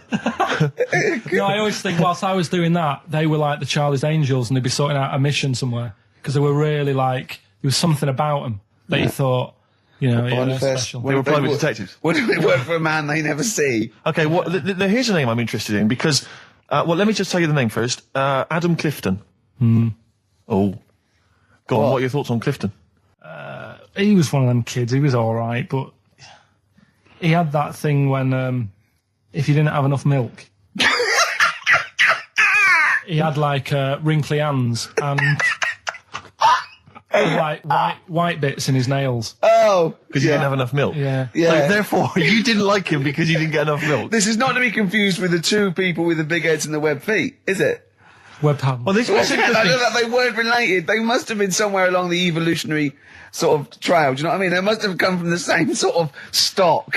But you wouldn't have liked him. It's just one of them people. He was all right, but before you say any more, on Friends United, you can leave a little message which explains what you've been doing and what your life's like now. And most people leave maybe 2 paragraphs. Yeah. Adam, I've printed it off. He seems to have printed. I think there's about 6 pages here of stuff. He keeps updating it, and he just basically lists his memories about everyone. Okay, at the school and what he thinks of everyone. And he says, I often see Simon. He's doing all right for himself. Self-employed illustrator. Mark Cooper. Karl Pilkington. Right. And your name comes up. Now, I don't know if you've told us this story. I think you may have done, but I can't remember the facts about it. It just says Karl Pilkington with his pet bird. Was it a magpie? I can't remember. He brought it to school to show everyone, and it flew away. Oh, God. Oh, no, they do that, don't they? You show them what was the story there, Carl? You give them seed and they just leave. What do you mean? Well, this sounds like Kez. Well, that's it. I was a big fan of Kez. And it was the time our dog had just died. Yeah. So I didn't have any pets and the cats were always getting run over. Yeah. And so we didn't want any more pets. Yeah. But there was a magpie that used to fly about on the estate and I managed to sort of tame it. And in the end... With a chair and a whip? What do you mean you tamed it? Well, just used to sort of hang around it and talk. But how did you get hold of it? Did you catch it? Well, eventually, yeah, it used to just come to me. And the annoying thing was, it got to a point when I wish I hadn't bothered. Because it used to pop me bike tyres. It used to sit on like, if I was talking to my mates and I was on my grifter. I love the way he just throws things in. It's like an Alan Bennett play. It landed on my tyre and it used to peck at the tyre and pop it. And then it used to then never go away. So it was always like around the house and my dad said, never bring it in. So he used to sit on the porch and I used to go out and it used to fly down and land on my head. Oh. And it really hurt. It used to like peck and stuff. He thought it was a tyre. So it wasn't so much tamed as a stalker. Oh, God. So you took it to school and it flew away? Yeah. So did you take it in proudly going, look at my magpie? Oh. Yeah. Oh, no. I think it got a bit confused in the area that it was in because I used to just keep it sort of around our estate, but the school was a bit of a distance away. How did you get it there? carrying it on my finger. Did you walk? Yeah. Wow. So it was happy there, then it got... But it used to be one of those things that people would stop me in the street and sort of go, oh, what's that? And I don't suppose Maggie, called it Maggie. You didn't get Charlie's Angels to go and find out what happened to it? Investigate? Were they impressed? No, not really. No. Carl, this is quite a little insecure sort of chap. And he was just worried about that last bit. He was going, who would ever find that interesting? He was worried about people finding him boring. And Steve said, as I said, you know, it's like an Alan Bennett thing. He went, yeah, but, you know, no one would care about Alan Bennett if he wasn't such a hit maker. They wouldn't care what he had to say. And we just looked at him for a while and he went, thinking of Tony Bennett. Bless him. Listen, it's almost the end of the show, Carl. Oh, yeah. And it's really been a Carl special. This is a Carl special, yeah. Well, next week, we'll lay off next week. We have to. We're not going to... He wants to retire a little bit. Just a few more names that you may recall from Friends Reunited. Go on. Lisa Shufflebotham. Do you remember her? Yeah, she... Was she one of Charlie's Angels? No, she wasn't that nice, but she wanted me.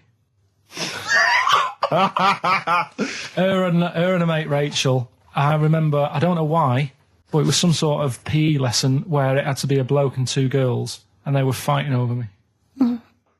Could you hear what they were saying? They were just like, I want him, and I was loving it.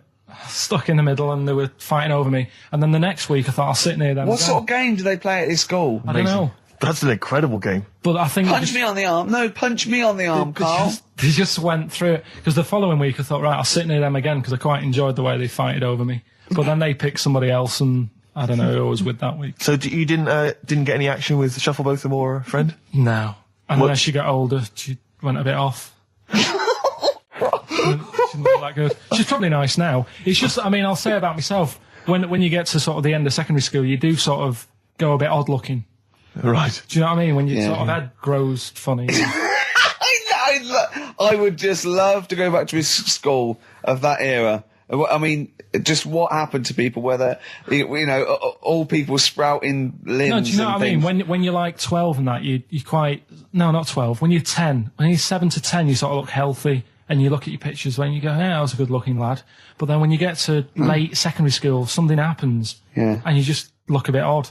Okay, well, what about Alison Thorpe? Not sure about her. I sort of know the name, can't put a face to it. Damien Comer? Again, know the name. Yeah. Can't remember anything. No. Yeah. It's a shame. Well, these are pretty much all the names I could find. We've had some interesting thoughts, though, and interesting anecdotes. Yeah. Anyone in particular that you'd like to say hello to that maybe listening now? I think I would have mentioned Darren Buckley if you hadn't brought him up. Oh, right. He was like my buddy. Yeah.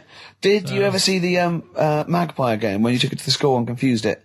No. You're joking. That was the end of it, was it? Yeah. So where did it go? Probably to some other kid. Because, I mean, actually, it probably got killed. Because if it was being that friendly with other people, some people might have took advantage of it. In what way? Well, there was a programme on the other week about... What, in the way that Shufflebotham was trying to take advantage of you? There was a programme on the other week about bear whisperers. Yeah. And some blokes got really friendly with a bear. And then when they were leaving that area where the bear was, they said, oh, we've caused a problem here because there's some bear hunters coming in and moving into this area. And it's going to get a bullet if it acts like this. So they had to scare it away. And that's what I should have done with Maggie. I should have terrified it a little bit so it wouldn't trust humans. Just introduced it to some of your schoolmates, I'm sure, would have freaked it right out. Well, the ones with maybe that was heads. why it fled. It didn't see those two fellas with big heads and webbed hands coming towards it, did it? That would have terrified anything. It's like a scarecrow, like two walking scarecrows. Listen, have we got time for a song for the ladies? What's happening? We've not really thought. Quick, just do it. Thanks very much. Well, hang on, no, we haven't lined anything up, have we? I was going to play Mary Lawson and that for you. And then is this going to be the final track? It has to be. Yeah, it would be, yeah. We've blown it. We've blown it on the Carl special. We have indeed. I'll play it next week. So Carl there's got an E at history in GCSE. Any history teachers, anyone who can help Carl out, I think we should try and register him and take it this June. So what's your homework for this week? You've got to read about Che Guevara, haven't you? The revolutionary leader. Yeah. Okay. Do you know anything about him at all? Have you got any basis? I just know that if you want to use his face on your business, it costs a lot of money. Do you know, like, if McDonald's wanted to have him as, like, instead of Ronald McDonald. How does he do it? Steve, how does he do it, man? Oh, we listen, just play a final record, Carl. Say goodbye, and we'll see you next week. All right. See you later. Cheers, mate. Wu-Tang Clan there, Steve. XFM 104.9, Ricky Gervais, with me, Steve Merchant and Karl Pilkington. Now, I just remembered something else, Carl's in the week. I know it's forbidden to talk to him, but I'll tell you this. He was very excited about the Friends reunited. He was a bit nervous at first, wasn't he, last week? But then he was really getting into it. And in the pub he was talking about those people, and he said, I'd never go on a reunion though. He said, I'd never do that. What, a school reunion? Yeah, and he wouldn't want to see anyone. And I went, well, I said, wouldn't you want to see those two lads with the big heads and the webbed hands? Oh yeah, these were people you went to school with, weren't they? Yeah. Well, I didn't knock about with them. They were in the class. What were they called? Freaks. Right. Right. Okay. And he said, no, I wouldn't want to see them. He said, because what could you say? Oh, you haven't changed much. Right.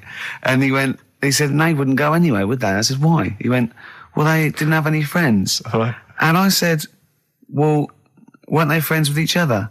And he went, no, that would have been too obvious.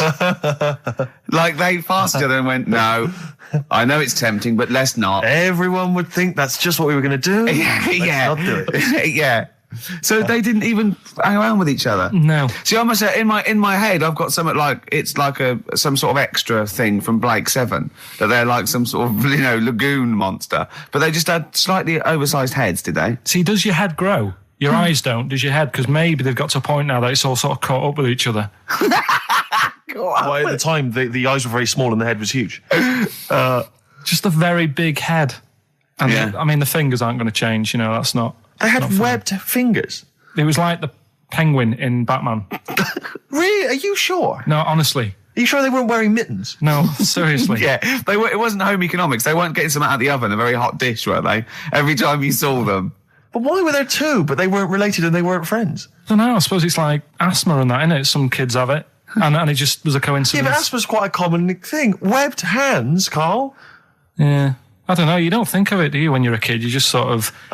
when you first see them. Yeah. There goes the frogmen. Do you do that? I imagine you get caught staring at things. Do you go up to people with problems and go, Mummy, is that a monster? Well, I was telling you one about when I used to go with my dad in the taxi. Oh, yeah. Tell us this story. Well, your father was a taxi driver? My dad he had loads of jobs, which he did back then, and they don't do that anymore, do they, people? They don't have loads of stuff. Sure. But at one point, he had a black cab, and I used to go with him. He used to get a beer crate and put it in the front of the black cab and sort of sit just next to the meter. And anyway, we got this call, and the guy on the end of the radio said, "Oh, you've got your son with you, haven't you?" So he said, "Yeah." So it's just like, we've got to pick up at number 11 Village Lane or whatever. And I said, all right. And it was this woman. It was like a woman version of the Elephant Man. Wow, the Elephant Woman. Yeah, it looked like... it was really strange, because I was in the front of the cab, and when you're a kid, if something looks odd, you're a bit scared of it, aren't you? Yeah. And my dad was like, look, it'll be all right.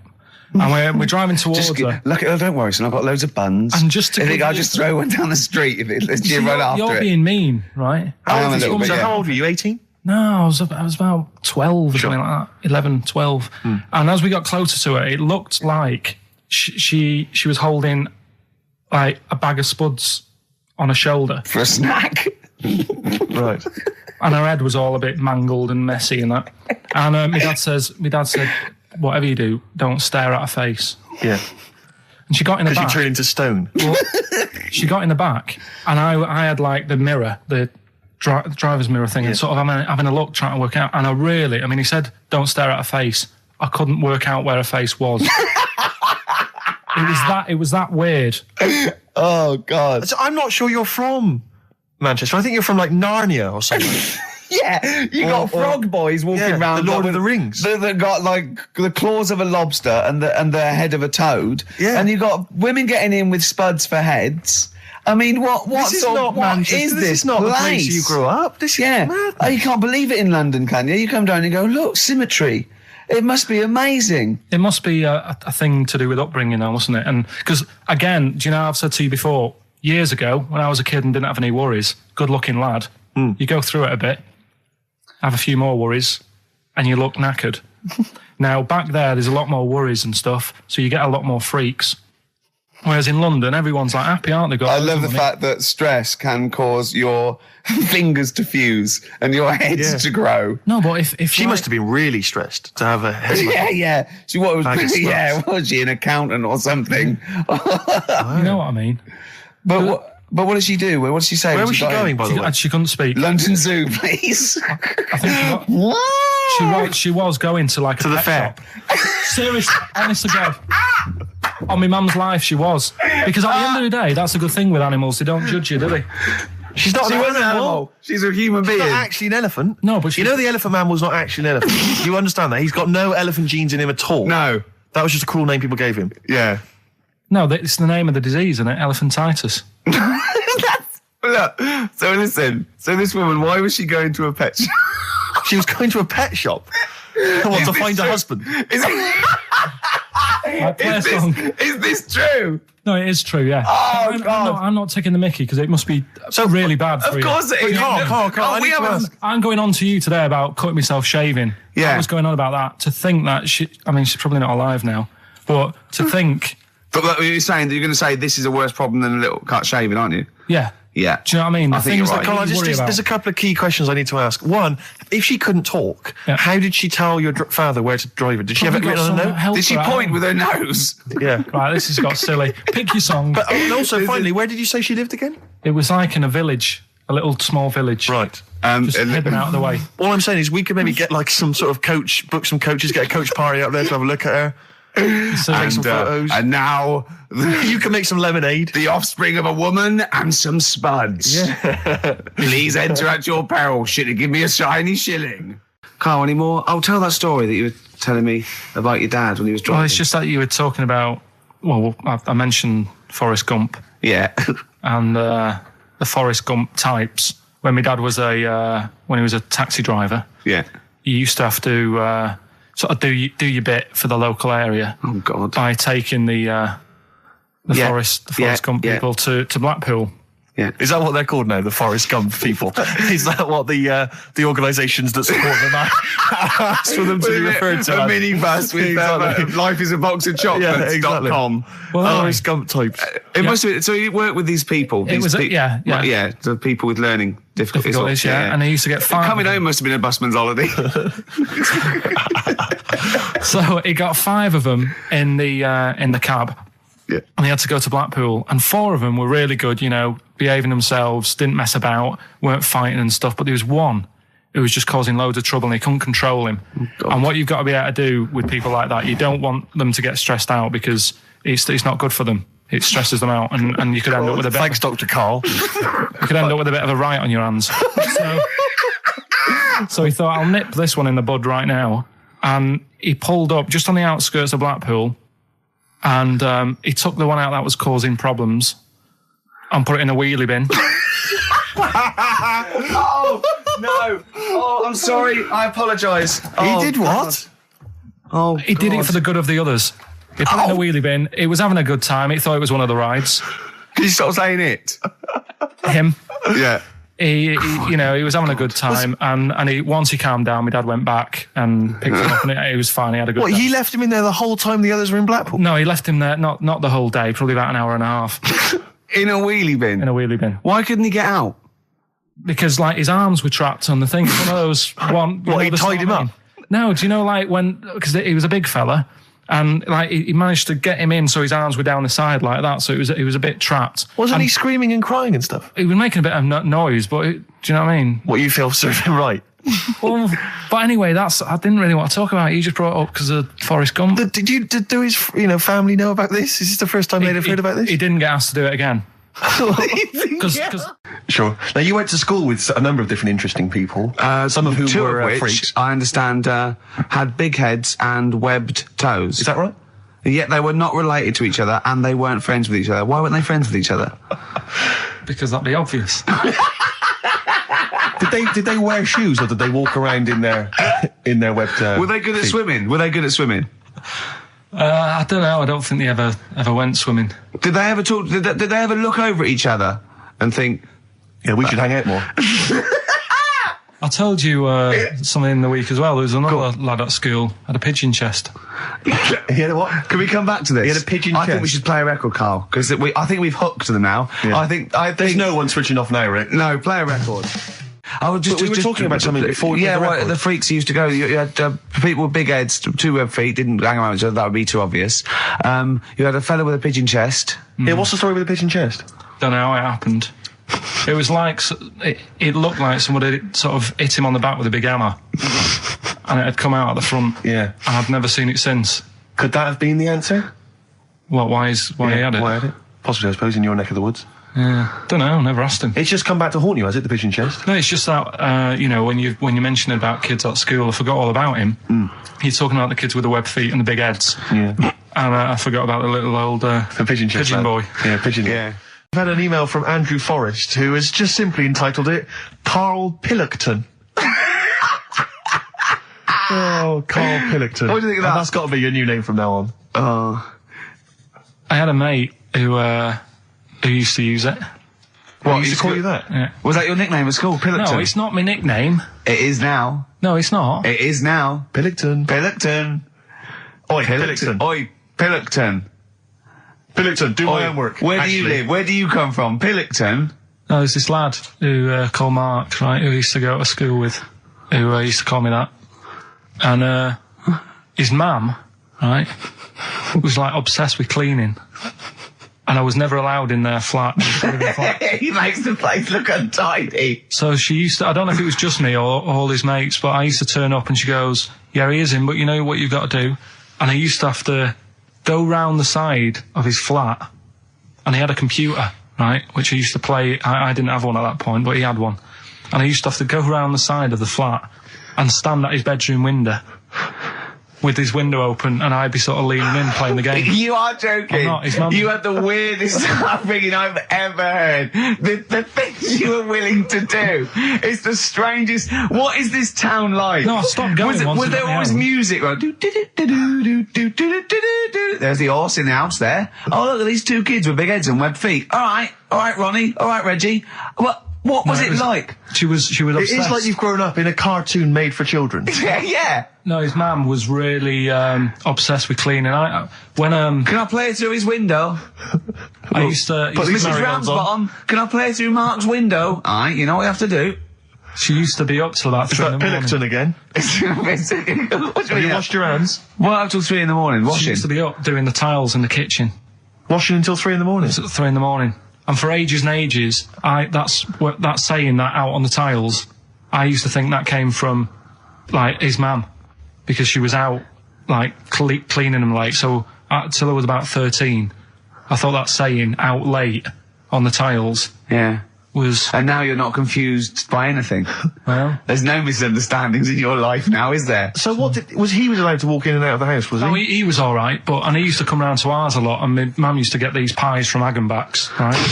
So... I don't know what that is. It's at that bakery where they used to chuck the cakes out the back, I'll tell you about. Yeah. And you ate 6? He loved it, but I could never go round to theirs, or if I did, it was like, well, yeah, he is in, and I'd go, alright, and then I'd walk round the side of the flat. Stand outside. Why did you ever knock at the door? Why don't you just go around and knock on the window? Just to check he's in, because he wasn't always in his room. If he was in the lounge, he'd have to go to his bedroom, and then that's where meet you. This is the strangest. And you'd play a computer game through the window. You say it was a flat. It wasn't like a 5th story one, and you had to get in one of those kind of cleaning contraptions and, like, winch your way up. I love the idea of that. So. Oh, Pilkington. Go on. Women wearing trousers and that, right? On the estate that I grew up in, right? There was a woman about 4 houses down, right? Rough. She's the one. She was, or the estate? She was, right? Yeah. She's the one whose kid took a horse into her house. Yes. Right. Now, we won't go over that again. No. If you're a new listener, I think we're covered. I think they get That's the all idea you need to know. Right? Yeah.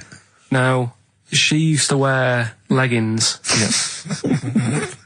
No, they're a bad idea. They are a terrible idea. I agree with you there, Carl. If you're a lady of what the colour? normo persuasion... Were they pink? No, they were sort of black, but with all bits on them. Oh, right. You know what I mean? What, toast and just horse droppings? Yeah, go on, yeah. And she used to, she's quite a big woman. Sure. Pauline Quirk, I think Yeah, we described her as. Look like a light bulb. Which It is those kind of women that are attracted to leggings. Yeah, I know, yeah. They are drawn to them like a moth. Yeah. She used to wear them, and that's what I remember when I read this piece. She used to work on one of those sex line things. Right. She used to do that. But what was she, an engineer? The weird thing with her was, she had big eyelids. Right. Go on. That were too big, and this is what I was thinking. What right? do you mean she had big eyelids? How big do eyelids have to be for you to go, they're big eyelids? What was she shoplifting with them? Would she come out of Dixon's with, like, radio stored in them? What do you mean she had big eyelids? It was another one of them popular things around our way. Do you know, like... What do you mean popular things? They go, oh, I'll tell you what, they're all the rage. Can I get some big eyelids, please?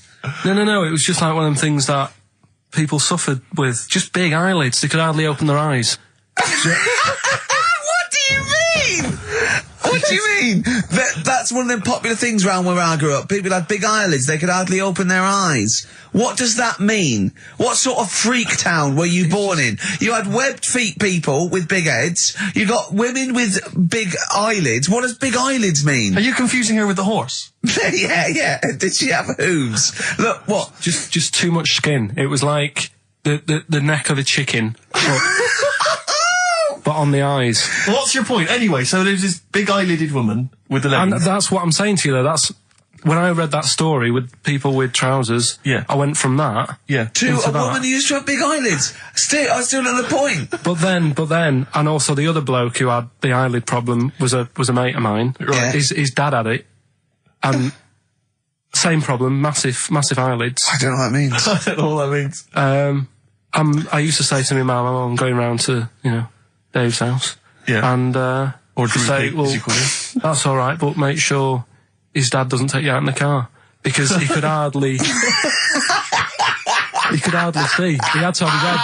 He gets to tilt his head back to keep his eyes open. Sure. Did he have a couple of matches with him at all times? What a load of gobbledygook. This began as educating Ricky. I know, so it's like he was people thinking, with eyelids. But it's like you're supposed to make that leap as well. Yeah. If I mentioned the trousers, Ricky will probably be thinking about people with big eyelids and women wearing leggings. Play a record, Carl. Got nonsense. Adverse. No. All right. I love the fact that he was fascinated by the strangest village in Britain, but the stories he's told us about where he comes from, there's him going around with two fellas with big heads, webbed feet, a little pigeon-chested bloke, him on his grifter with Maggie pecking at him, his dad in the telephone box nicking groceries, and a horse in the house next door. I mean, how strange was his upbringing? And him hanging from his satchel. Unbelievable. There's another woman who I remembered. Actually, I'll tell you later. Go on, what? I'll tell you later about another woman who I remembered. Give us a teaser. It's just a woman who rode around on a three-wheeled bike with her husband in a basket. Right, I'll tell you that. Right, and the final you don't get clue. teasers like that on any other radio That's station. a hell of a funeral service. Right, listen. Right, tell us about this woman. Well, it was just because you were saying about the, our living. We are broadcasting now, aren't we? This is actually going out. This is live. This isn't us sort of like...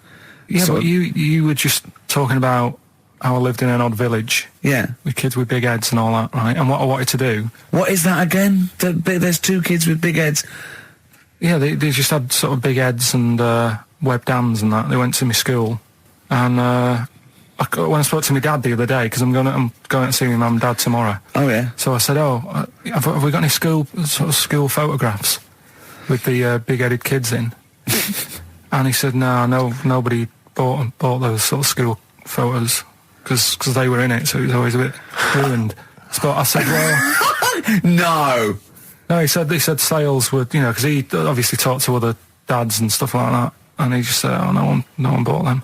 But anyway, so I would love them. Yeah, that's why I'd buy them. Yeah, but I wouldn't stand out, would I? If it's on the mantelpiece. Yeah, well. But anyway, so I was talking about, When you say they had big heads, what do you mean? Do they look like someone from Doctor Who? They were just quite big. But they weren't related? No. So why did two blokes with big heads and webbed feet? I lived in a weird area. There was a chemical plant close by. I can't believe you've never told us that before. That explains a lot. Not just the freaks in your neighbourhood, but... No, there was loads of weird stuff going on.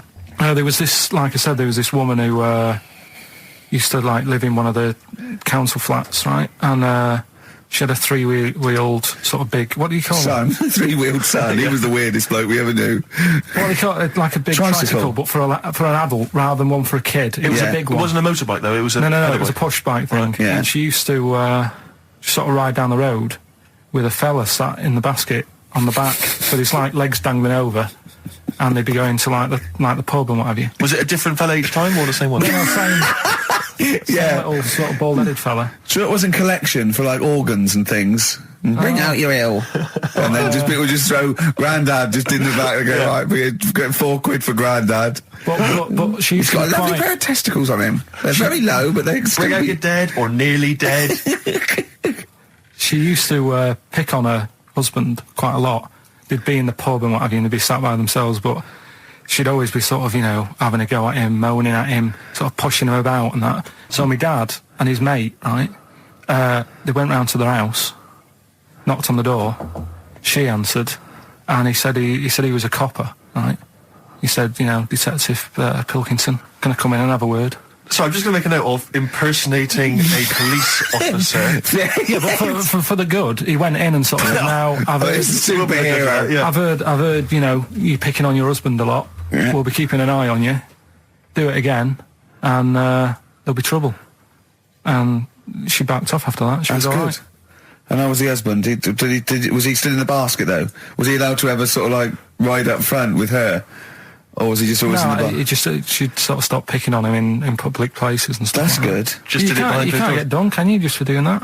I think impersonating a police officer. Well, you probably did. There was no gain. I think you can't impersonate a police officer full stop, but I think they'd probably be lenient on him that he was, But let's face it. He's not going to be caught because why would anyone know about it? It's not like his son's going to say it on a radio station, is it? And stitch him right up. Is this something you did generally? Kind of a little bit of light vigilante work? Just whatever, him and his mate, just, if they saw something going on, they go, what can we do? Sure. What little scam can we do, or whatever. Oh, that's fantastic. That is brilliant.